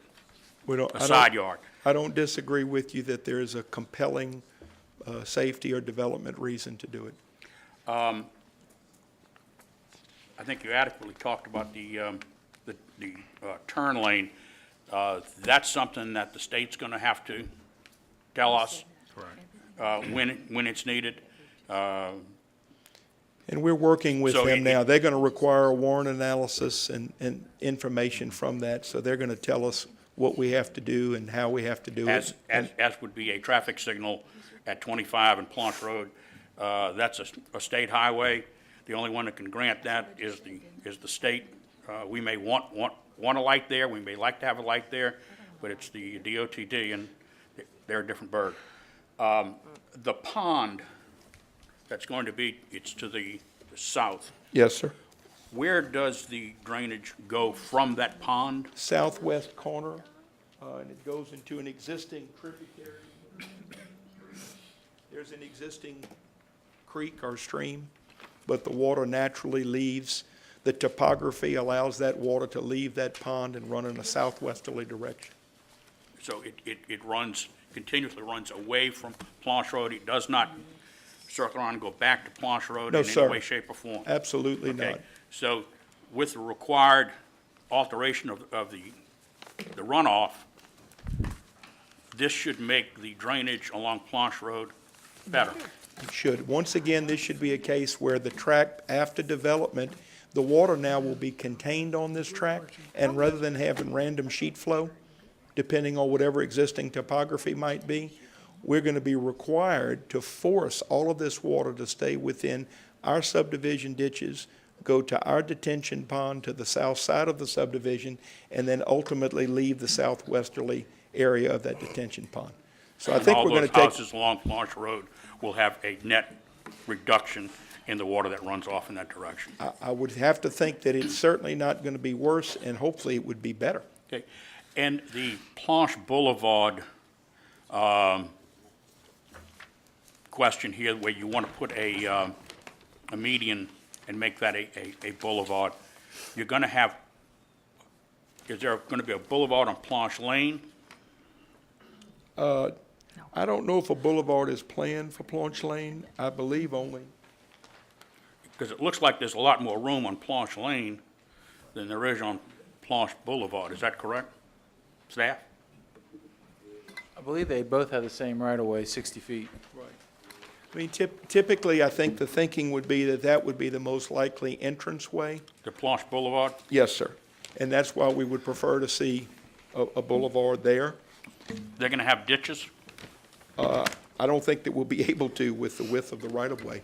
That's why we know that we're going to have to submit a plan to show, we have to demonstrate, as was discussed in the earlier case tonight, what we can do within that right-of-way efficiently, safely, et cetera.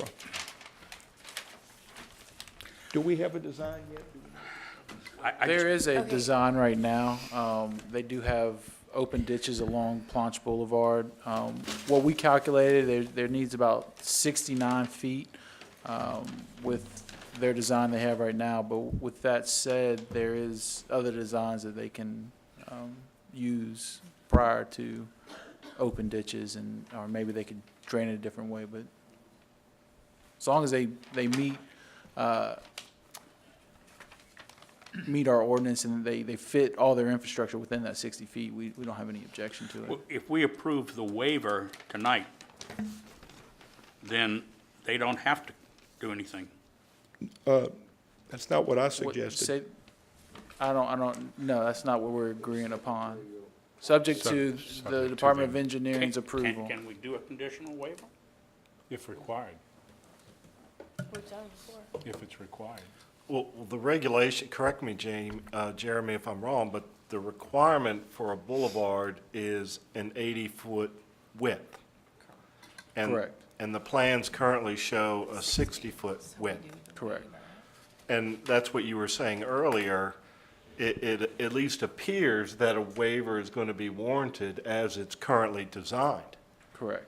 And the waiver is only going to be, I would say, supported by the department if the developer can show that all of the required infrastructure can be placed within that 60 feet. Correct. If they cannot fit all of the infrastructure into that 60 feet, then the waiver basically would not be able to be granted.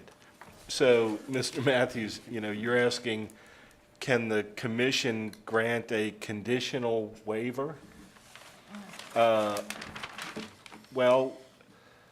I think it can be phrased the other way, where the commission grants the 60-foot waiver, but it's only, and I don't think it requires a condition, it's only going to occur if all of the infrastructure that's required can be fit into that 60-foot.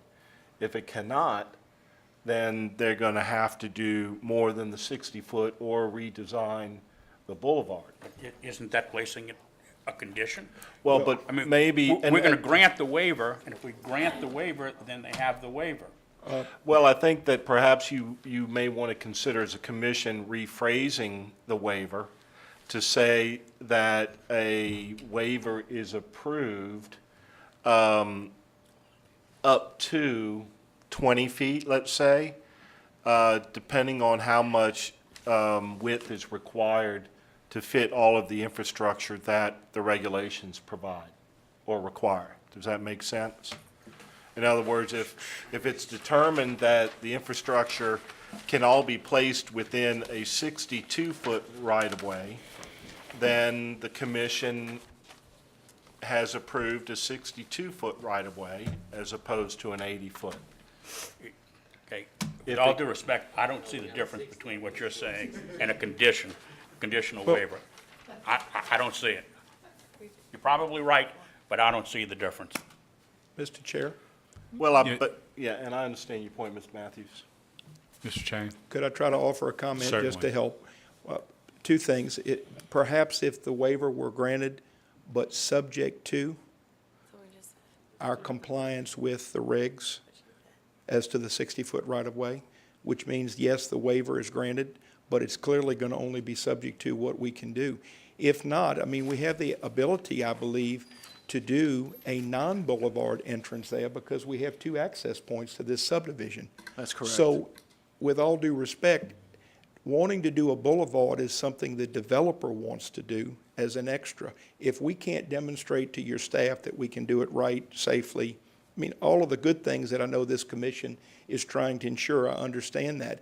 But we won't be skirting any regs because we're going to have two access points to MP Planch Road, and neither of those access points are required to have a boulevard.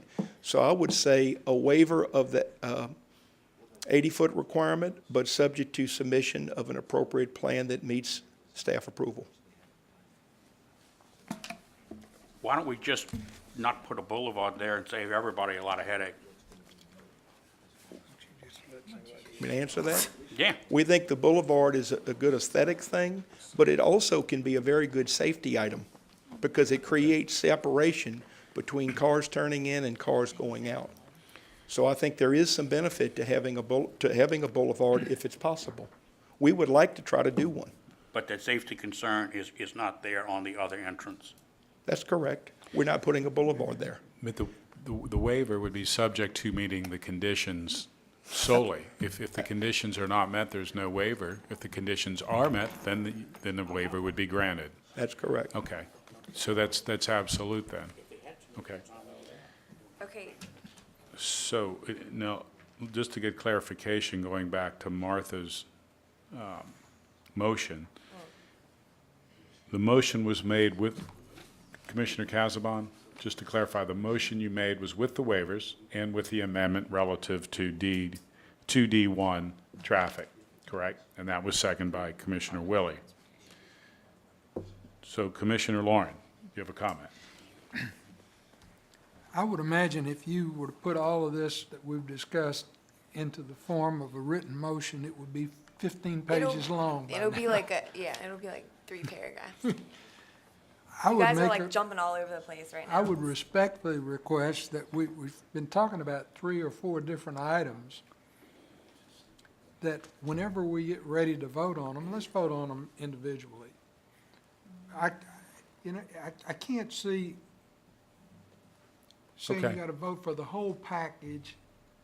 What if I disagree with one of them? I'm going to vote against all of them? You know? What I'm saying is, So you would like to amend the motion? I would like to amend the motion that somebody clearly state this thing so that we've got, So it'd be like a Let me- motion to approve, subject to, Well, no, let me see if I can do this. Okay, currently, the motion is, and it's been seconded, to grant this with the waivers, there are two, and the amendments as brought forth by the petitioner relative to 2D1 traffic and signage, that would not have to be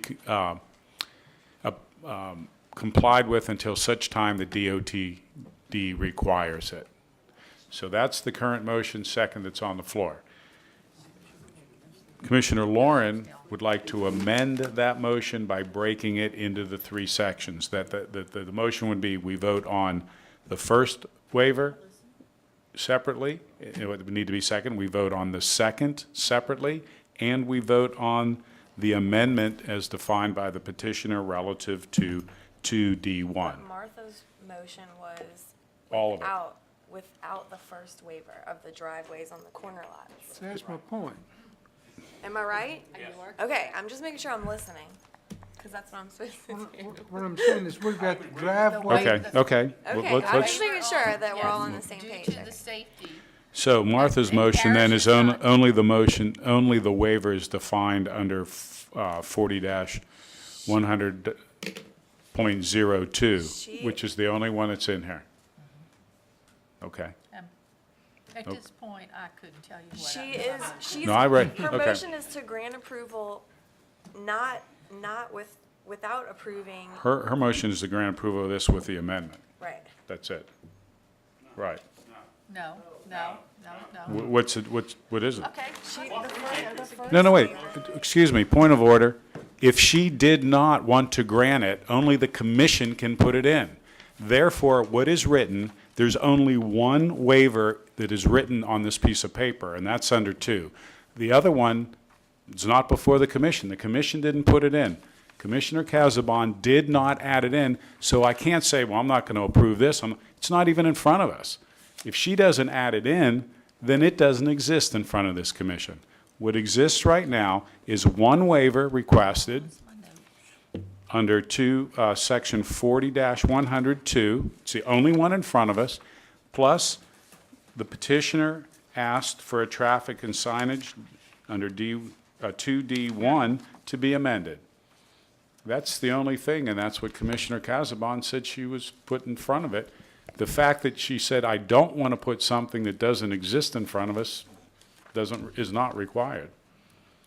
I don't know, where was, there was no other waiver in here. This is what, if you want to say my motion was, is to grant approval without granting the waiver for the 40 to 60-foot lots on those. But the waiver is not before us. You might as well say that to everything. There isn't, where is it? I don't know. I'm totally, I don't see where it's written at a 2/3 requirement. it Show me where it's says a written. Yes, sir. requesting a waiver. It is in, at least it's from what I The have. Department I of see where it says a Engineering is minimum distance requesting of 40 as a opposed to waiver. 60. Page, it says the following action is required. I see that over here, but is it This this is one? under Department of Engineering, subdivision plat, number 1. Page 1. So this waives this? And it This says, goes back since and the waives lots a- are 60 feet a wide, and that's where previous? Mr. Okay. Manella, I had asked engineering, and Okay. my concern was, I interesting. understand, but if it just deals with 2 lots, that if it is a safety issue and engineering is uncomfortable with it, I did not want to grant that waiver. Okay, so But- you Mr. want to Manella, grant, you Mr. want to Manella. grant, we'll withdraw. If you give me a chance, I'm going to help. okay. Thank I can God. see that the commission's not comfortable with the grant of a waiver to 40 feet. The developer withdraws the request for the waiver from 60 to 40 feet in item 2.1. We would ask that the commission consider the waiver for the, and it's noted, waiver required for less than 80 feet. I'm looking at item 2A4. 4. That's the one I Subject agreed to submission of a plan that meets staff requirements, and we would ask for the commentary as it relates to item D1 that you've previously stated. As Hopefully, that might make your as job amended. easier. As Thank amended. Yes, sir. Okay. Yes.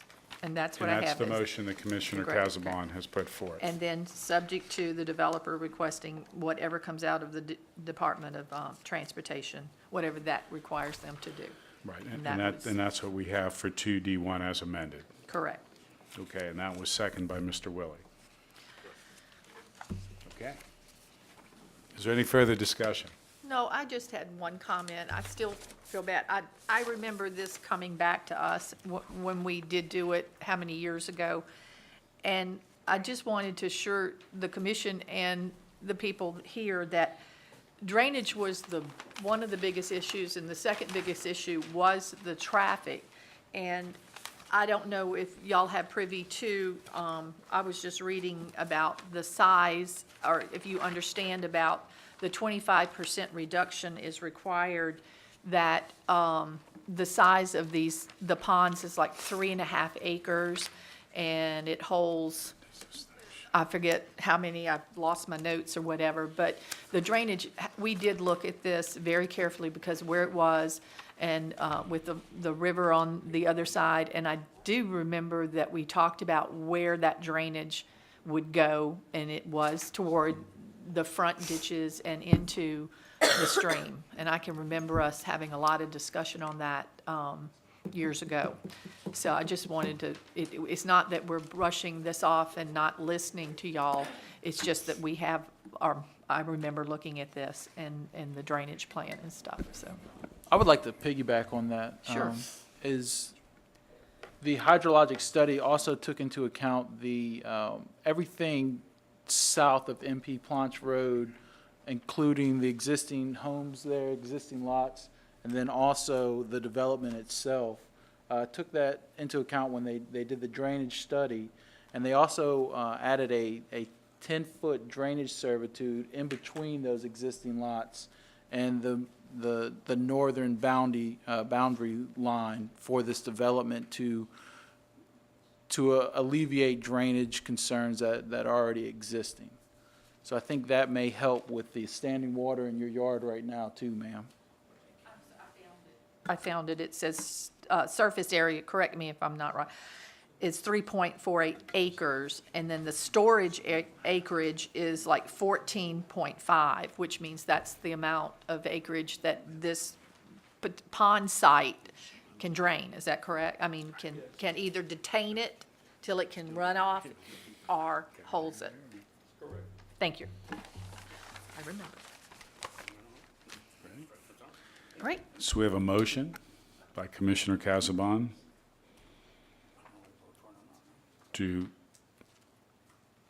and a second by Commissioner Willie. Please vote.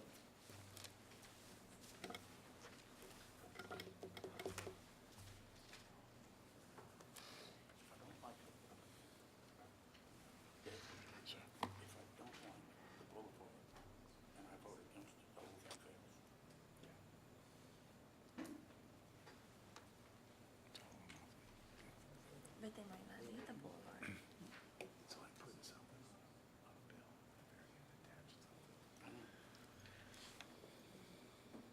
They might not need the boulevard though.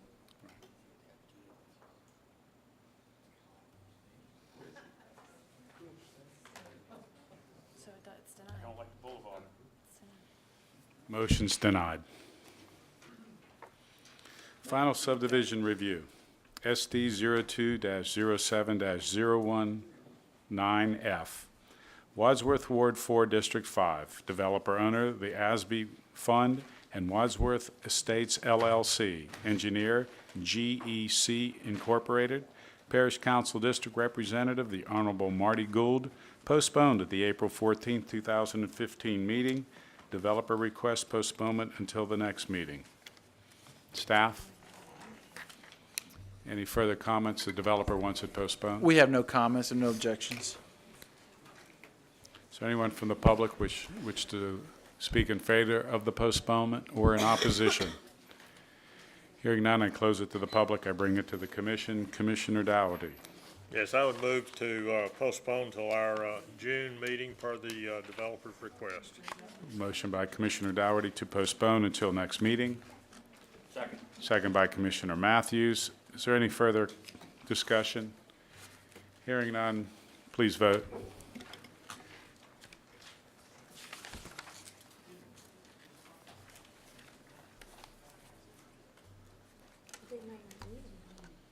Motion carries. SD 04-08-024F-B, Beatico Creek, Parcel B, Ward 1, District 1. Developer owner, Beatico Creek Preserve LLC. Engineer, Kelly McHugh and Associates, Inc. Parish Council District Representative, the Honorable Marty Dean. General location, the property is bounded by Louisiana Highway 1085 on the south and I-12 on the north, west of Covington, Louisiana. Developer requests postponement until next meeting. Staff? We have no comments and no objections to postponement. Is there anyone from the public who wishes to speak in favor of the postponement or in opposition? Seeing none, I close it to the public. I bring it to the commission. Commissioner Dougherty. Oh, I'm sorry. Commissioner Davis. Motion to postpone. Motion to postpone by Commissioner Davis. Commissioner Lauren. Second motion. Second by Commissioner Lauren. Is there any further discussion? We have a motion to postpone by Commissioner Davis, second by Commissioner Lauren. Please vote.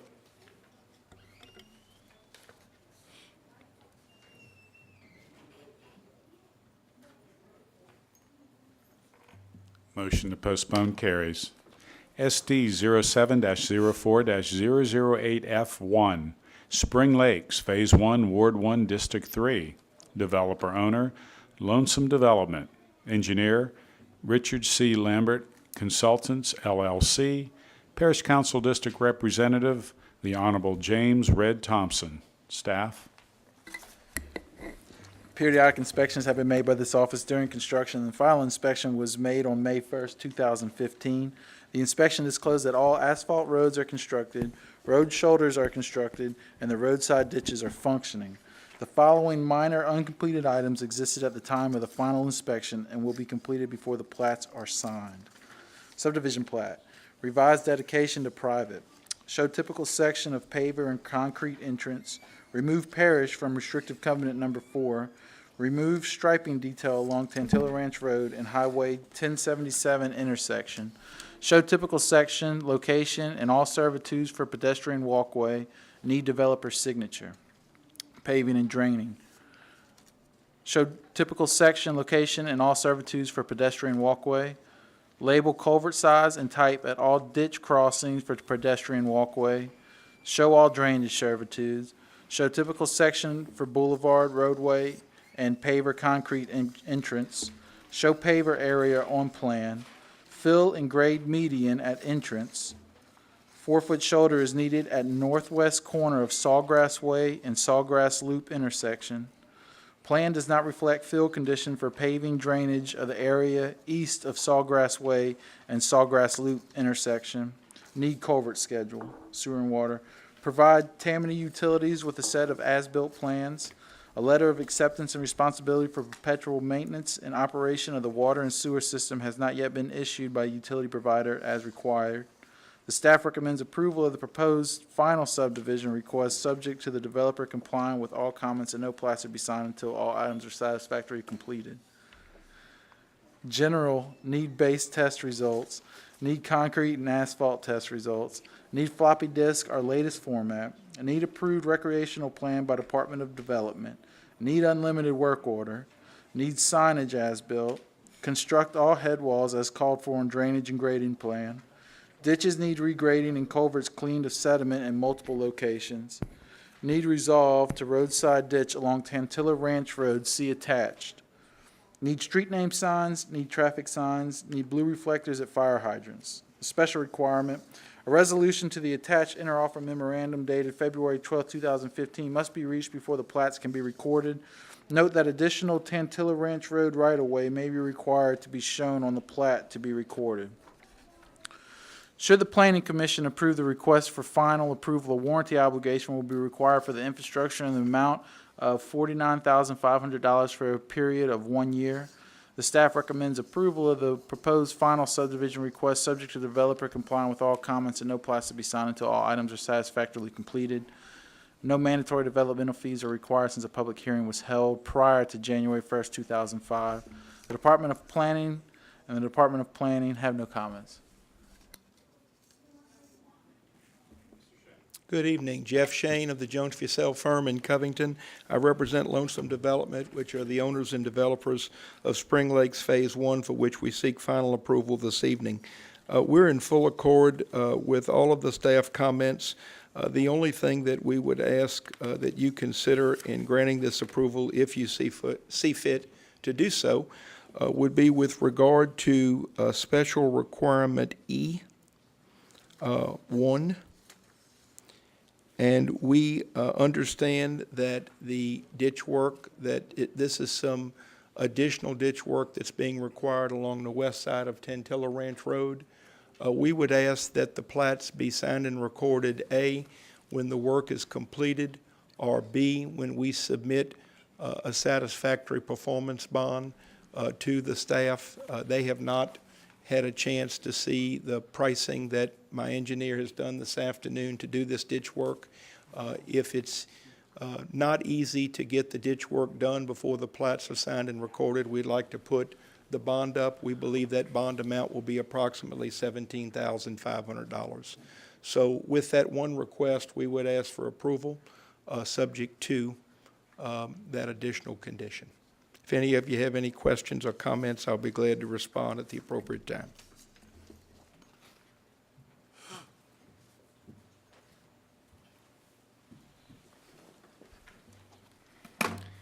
Is there anyone else from the public who wishes to speak in favor?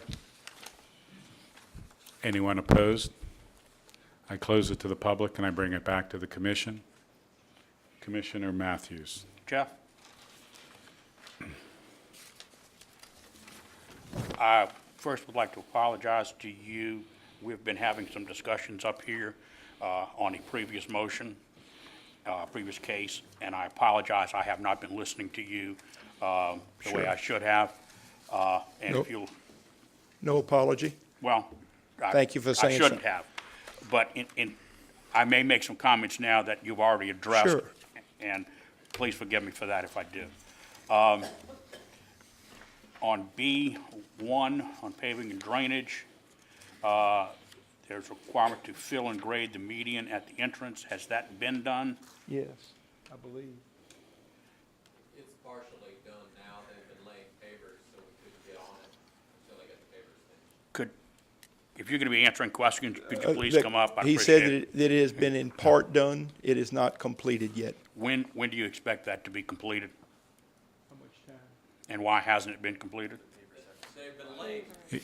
This is Jim Henning, the developer, Lonesome Development. Good evening.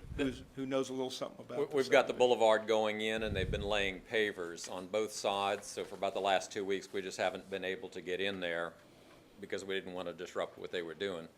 They'll actually finish today. It's got to sit for a couple of days, and then we can get right back in and finish what we were doing. Before the end of the month? Oh, yeah. Okay, and the shoulder that's needed on the northwest corner, that's, Same, they need to put about a 3-foot extension on the concrete pipe coming under the road, and I've already told the contractor that. and this should be completed before the end of the month. Yes, sir. And the general, we've got a bunch of here under the general that need base test results, the concrete asphalt test results. Have those been provided? It's all done and available, and it'll all be. Okay. The approval of the recreation plan by the Department of Development, has that been done? I believe that it has been approved as it relates to requirements for Phase 1. There is certainly a discussion with regard to the timing as to when some of the recreation elements will be put in. So I'm not suggesting that that timing decision has been made or reached with staff, but I believe staff is comfortable with the rec plan as it relates to Phase 1. Yeah, and if we have any issues after that, we will report it to the commission. Okay. And the street signs and names, reflectors for the fire hydrants, those are all been taken care of? Signs are already up. Okay. Yes, sir. Those were questions I had and didn't hear you address them because, as I said before, we were having some other discussions, and I Sure. apologize for that. And perhaps you didn't hear. but if you were getting ready to make a motion, I had requested that we have the ability, if we do not perform item E1 by the time the plats are ready to be signed and recorded, in lieu of that, we would like to at least ask the staff to consider a performance bond for that item. That would be something that we would have to submit to them in terms of scope and amount. If they don't agree to it, we understand we've just got to go get the work done. But if it appears, the reason we ask for that is in order to get that work done, it requires CLECO to relocate about 6 or so power poles up and down the west side, and we don't have the control over when that will be done. We know that it will be done. And so what we were hoping not to do is to get caught up in further delay waiting for CLECO to move the poles. If we see that's going to be the case, we'll submit a bond, and if, of course, staff agrees with the bond. If you need to put a bond amount on that tonight, we can put a handsome amount on that.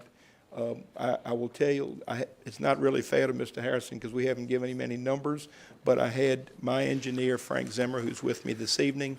It's 1,400 feet at a value of $12.50 a foot, and it comes to a price of $17.5. If you wish that bond to be $20,000, that's fine with us. Okay. Then I would make a motion to approve, subject to the special requirement that if the right-of-way, ranch right-of-way, the ditch has not been completed, that there be a bond set, completion bond, is that what it is? Performance bond for $20,000. Or whatever amount that staff requires. So that motion, we will say, Yeah, really. motion subject to the special requirement. Well, with the bond set at $20,000. Is that, staff, You okay with that?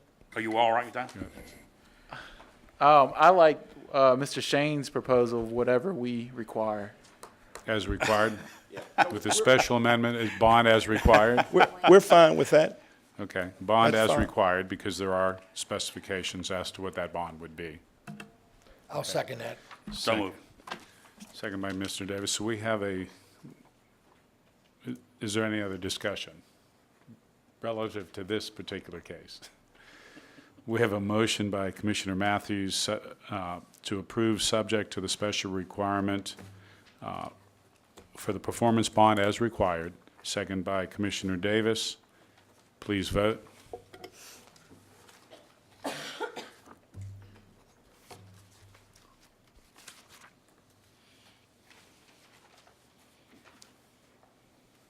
Motion carries. Thank you. Proposed amendments to ordinance 499, we have none. Old business, we have none. New business, we're not, Mr. Shane, we're not adjourned yet. You may not want to leave. Commissioner Matthews. What was it, Spring Lake? Is that the one? No, it's Planche Planche Estates. Planche Estates. I'd like to move to reconsider the Spring Lakes.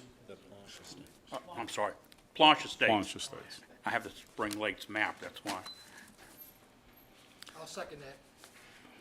Okay, what we have is a motion by Commissioner Matthews, second by Commissioner Davis, to a motion to reconsider SD 12-06-003P, Planche Estates, Ward 3, District 3, developer owner MCK Associates, engineer Kelly McHugh and Associates, Inc., Parish Council District Representative, the Honorable James Red Thompson.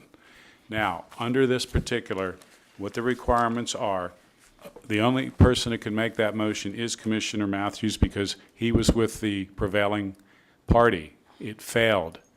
So he was the only one that abstained, thus he has the only right to bring it back. The commission now will vote. All we need is a majority of the commission to bring it back. Clear. Oh, yeah. Yep. Right. And so we only need a majority of the commission. In the event that there is a majority and it does pass, then it will come back and a new motion can be provided for this particular case. So right now, we are only voting, and there is no discussion as to whether you want to reconsider the case.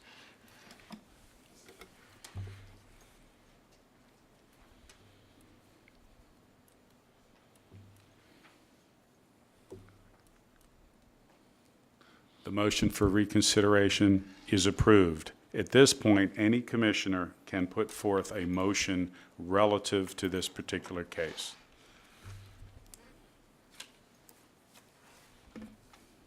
Mr. Chairman? You gonna make them all? No, it's all right.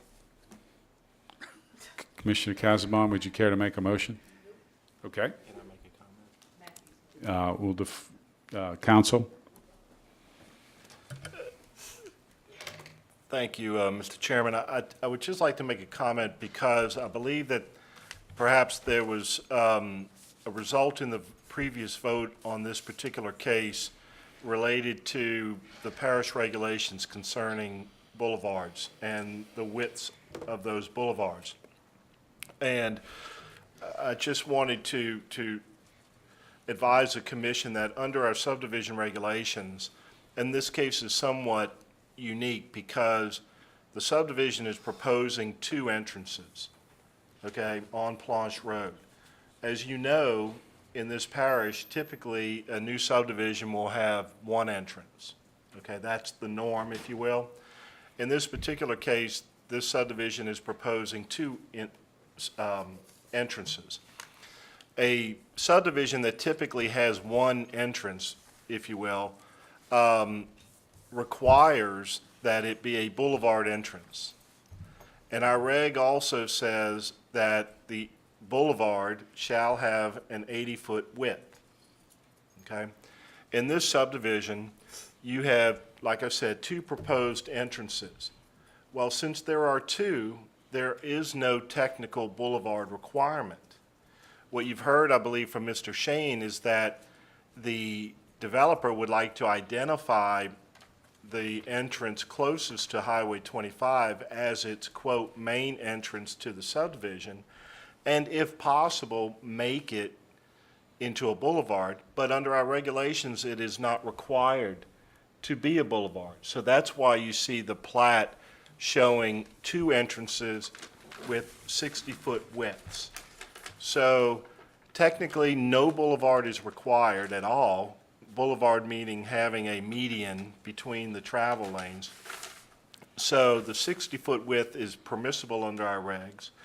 But again, like Mr. Shane said, they would like to try to fit a boulevard type appearance into the main entrance, but do it within a 60-foot width.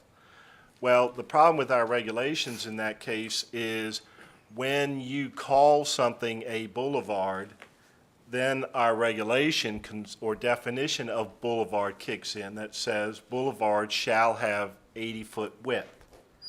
So that's where the commission has a discretion to say, okay, the plat is meeting the requirements of our subdivision regs because it has 2 entrances, therefore it's not required to have a boulevard entrance, therefore those entrances can be only 60 feet wide.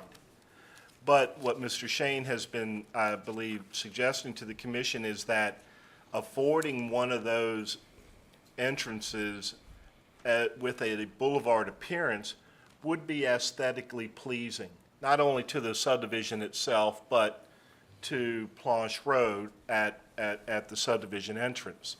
So the commission may want to consider whether to leave well enough alone and let Mr. Shane's client just construct the 60-foot wide entries into the subdivision and forget about the boulevard. Or perhaps you want to, again, consider allowing Mr. Shane's client to at least try to accomplish a boulevard-type entrance, at least on one of the entries into the subdivision, but utilizing only the 60-foot width that the plat allows for.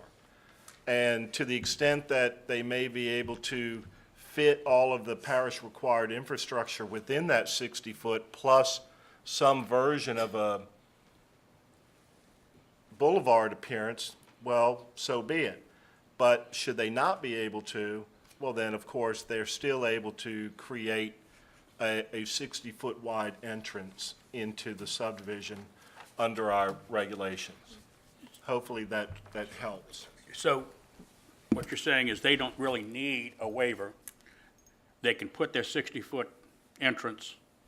If they can put everything they need, they can also put a median in it and call it a drive instead of a boulevard, and there's no problem? No. If they're going to build a boulevard, it has to have an 80-foot right-of-way. What you would be voting on is to allow them to have a boulevard-type street or design within the 60-foot right-of-way. And Jeremy's correct, because our regulations in 499 states boulevards or avenues in any subdivision shall have a minimum width of 80 feet. So we're reconsidering, and what we're doing is we're right back where we started from.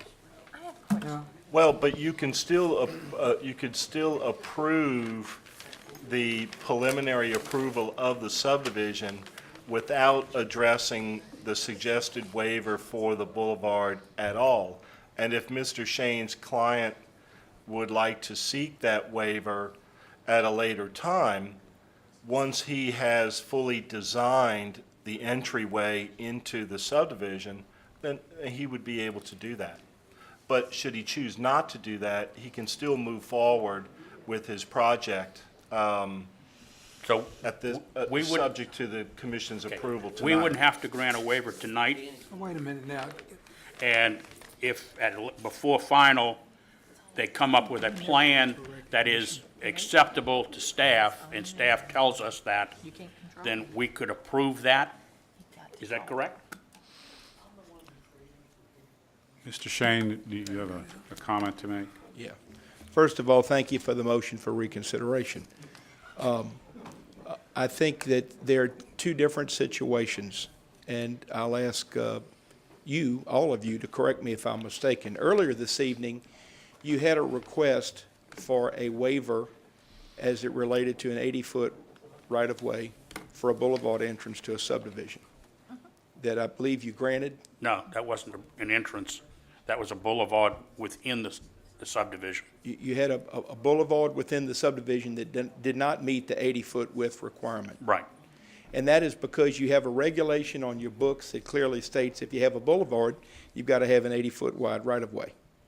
So I think the first thing that we have to all distinguish, and that includes me, because I don't know that I presented it as clearly as I could have, there is no requirement for a boulevard entrance to Paunch Estates. Right.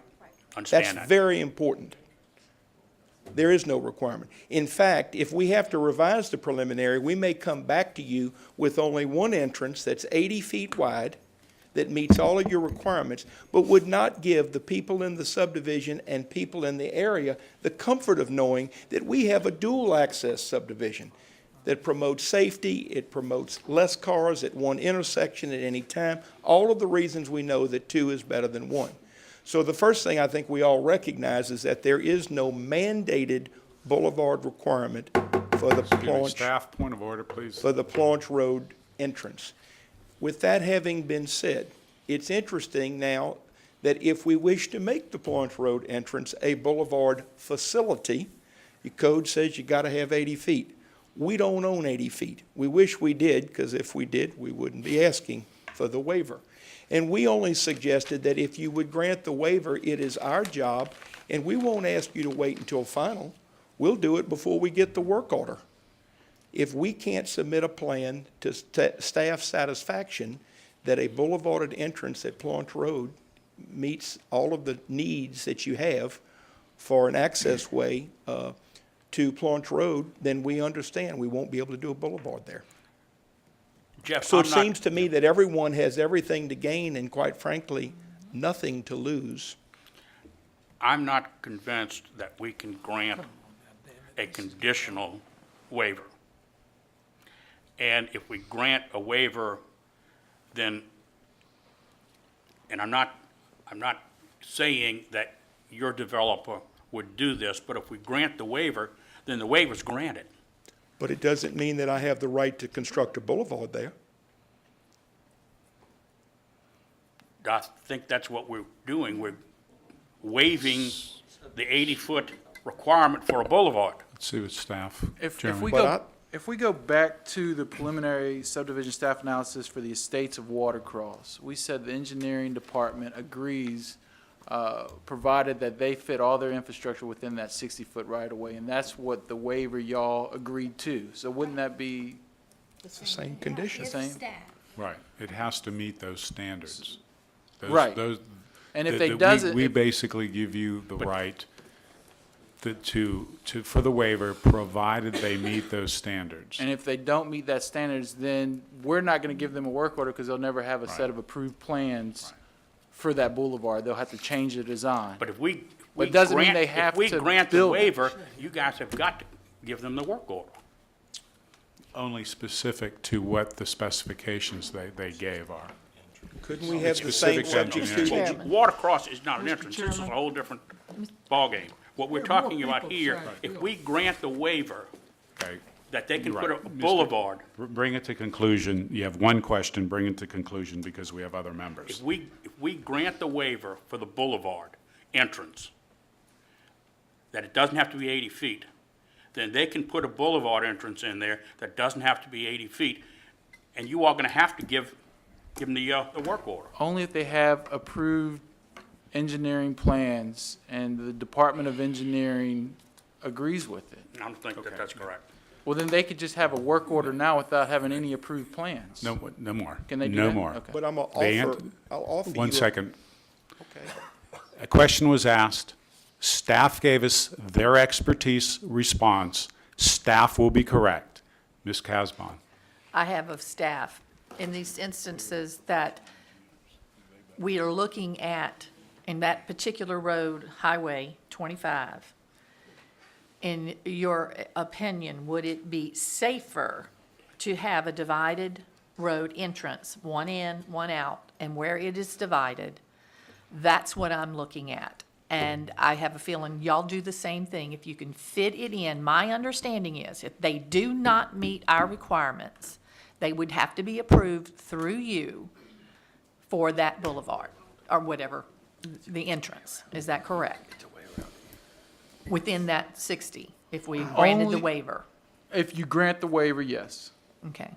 And it still has to be approved by an engineer that it's safer, I mean, you know, and it fits into this subdivision, I mean, into this area, and it would. It would be a lot easier to have the boulevard and the second entrance also than what's there now. And that's why I granted it, because I've seen the boulevards we've done on 1077 to one of the subdivisions there. And you know, in and out, turning, it's a much safer issue with the cars, and you got planning and the stuff in the middle. And that's why I think it's needed, and that's why I agreed to the waiver. But of course, if they comply with all the engineering requirements. And that's what you're saying, and that's what you're okay with in this, the waiver. But they'd still have to meet our standards as far as engineering. Correct. So that's what the motion was. And I have a question, I guess, of Mr. Shane also. In the event that we go forward,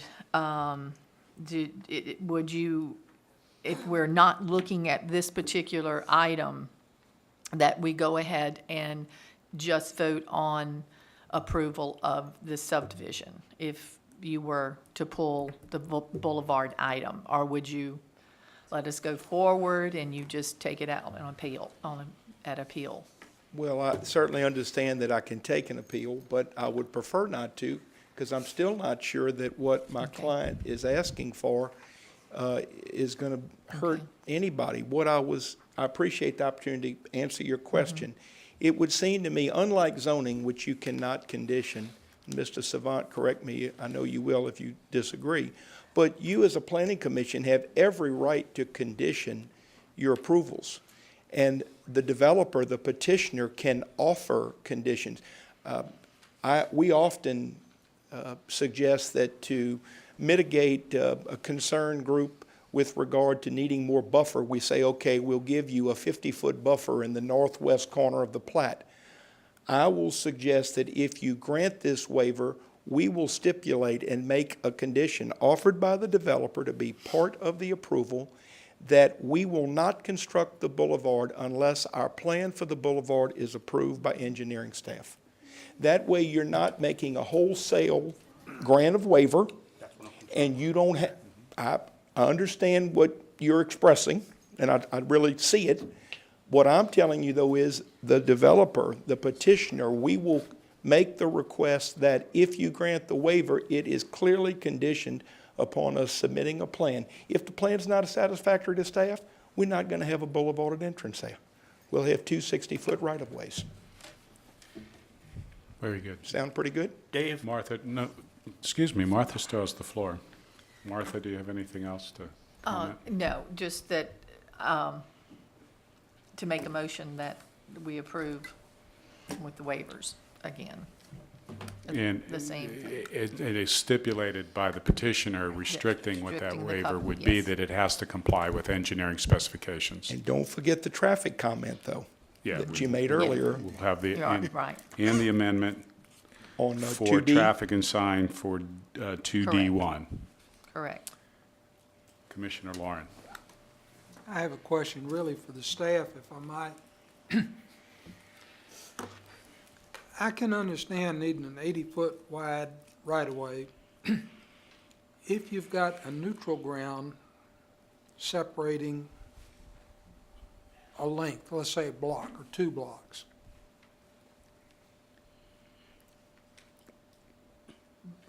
But suppose you have a street, and I'm going to use an example that maybe some people from the east side of the parish not familiar with, but like Arbor Walk.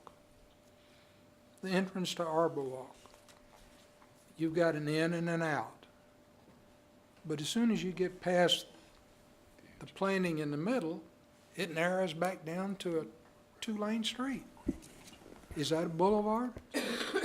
That is the subdivision requirement for a development with one entrance, one ingress and one egress.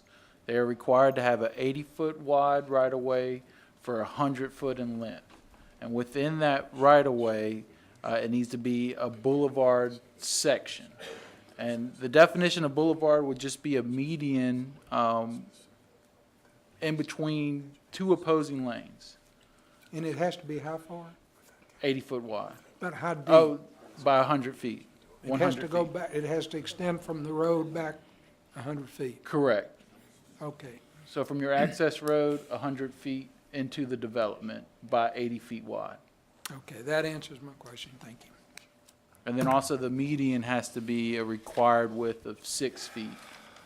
And then the curbing's 8 inches wide by 5 inches high, with 3-foot radiuses at the, Well, I guess End of what the- I'm getting at is if you took the definition of one in and one out, the old entrance to Beauchene would have been a boulevard. It's not. The old, the entrance to Arbor Walk is not. There's a lot of them that have got a divided in and out, but as soon as you get past the planter, it narrows down, it funnels back down into a 2-lane road. And I think the purpose of having your boulevard section for one entrance to your subdivision is it gives you 2 lanes that are exiting the subdivision. Therefore, you can have a right turn lane and you can have a left turn lane. It helps with all the traffic flow of the subdivision entering and exiting out of one point. Instead of, if you didn't have the boulevard section, you'd have a 2-lane road and everybody exiting in 1 lane. Commissioner Davis? Yes. I'll make you a motion to approve. Commissioner Casabon already have has that that. already? I'm Would you sorry. like to second? I'd like to second that motion. Okay. I think to make this all even simpler, everybody, if you look at it, as far, if I was the developer of this tract of property, I wanted it to look aesthetically pleasing too, as soon as I came off of Highway 25. The approximate distance from there to the actual boulevard they're calling about is about 250 feet. If you look at the whole design of this thing, most of the people will not be entering that entrance. Because most of the people will be entering further down the road, because that's where their home's are gonna be located. So from a safety point of view, I don't have a problem with it at all. Is there any further discussion? What have we changed now from the first What's motion? relevant, that's a, out of order. What we have in front of us is a motion and a second. I will state what that is, regardless of what changes of no relevance. I What think, is- I think it's very relevant. What is only We're relevant? reconsidering. Point of order. Point of order, I'll dismiss. That's the chair's right. You are now out of order. I have told you you're out of order. Respect the commission. I respect the commission. Respect the commission. I will state what the motion is. The motion is made by Commissioner Casabon that the waiver be granted, specific to the engineering or to engineering specifications relative to the boulevard.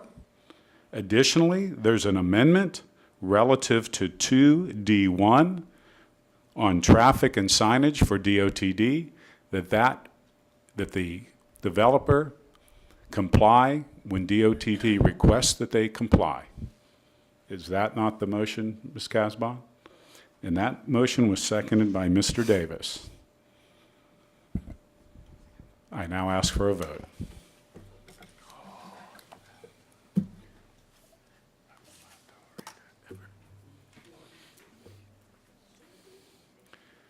The motion is denied. Is there any other business that comes before the commission? Yes, sir. Please approach. I don't mean to offend the chair of the commission, so if you don't want to discuss this matter any further, I will certainly respect if you say, Mr. Shane, go have a seat or go home. I do not understand why Mr. Matthews made a motion to reconsider.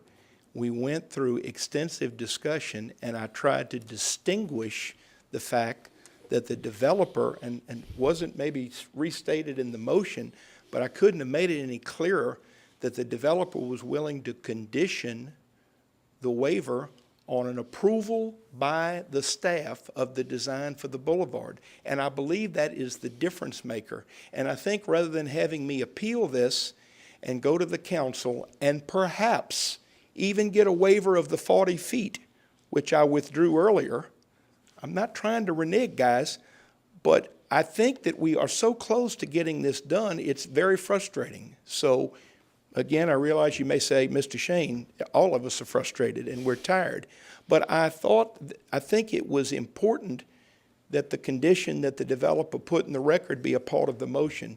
I would ask that you consider another motion for reconsideration and bring the matter back with the same motion, but include the very thing that the developer offered, which I think would remove perhaps the nay vote.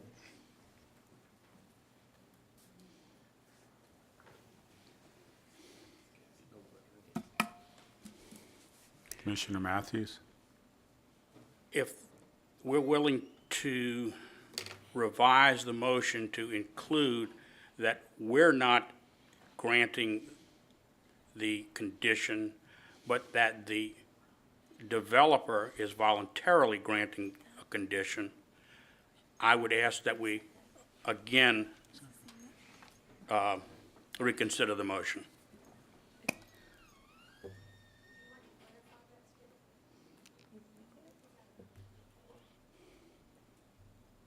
Do you make a motion to reconsider? Commissioner Matthews, do you make a motion to reconsider? I'll second So we have a motion to reconsider and a second. Is there any further discussion?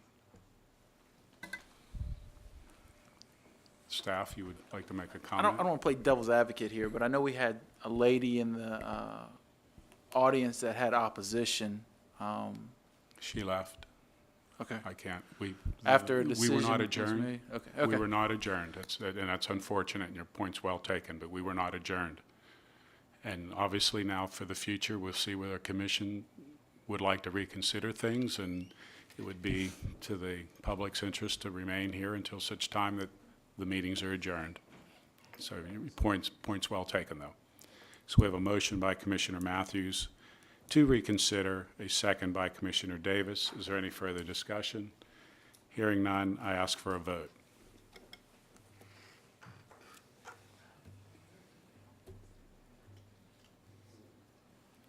Motion for reconsideration is granted. At this point in time, the only thing the chair is interested in hearing is a motion to be placed on the floor by the commission.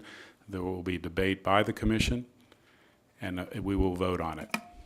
Commissioner Matthews. I'd like to place a motion on the floor identical to the previous motion with the following exception, that the condition is placed voluntarily on the boulevard by the developer, not by the commission.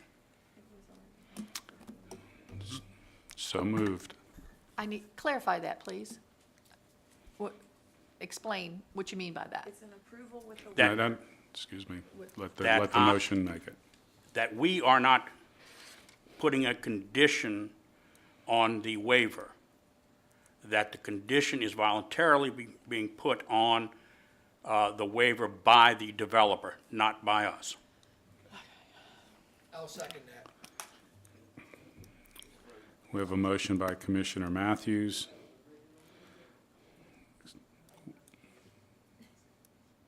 We have a motion by Commissioner Matthews with the stipulation as the previous, with the exception that the petitioner has made the restrictions. Second by Commissioner Davis. Is there any further discussion? Seeing none, please vote.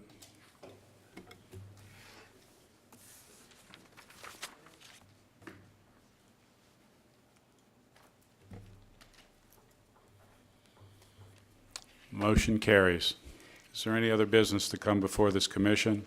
If not, I'll entertain a motion to adjourn. Mr. Manella,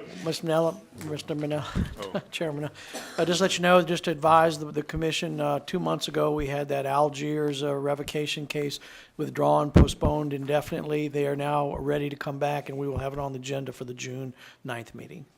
Okay, bring it before the commission as to put it back on the agenda. Yes. And then it'll be 2 motions to do so. Thank you. We're adjourned.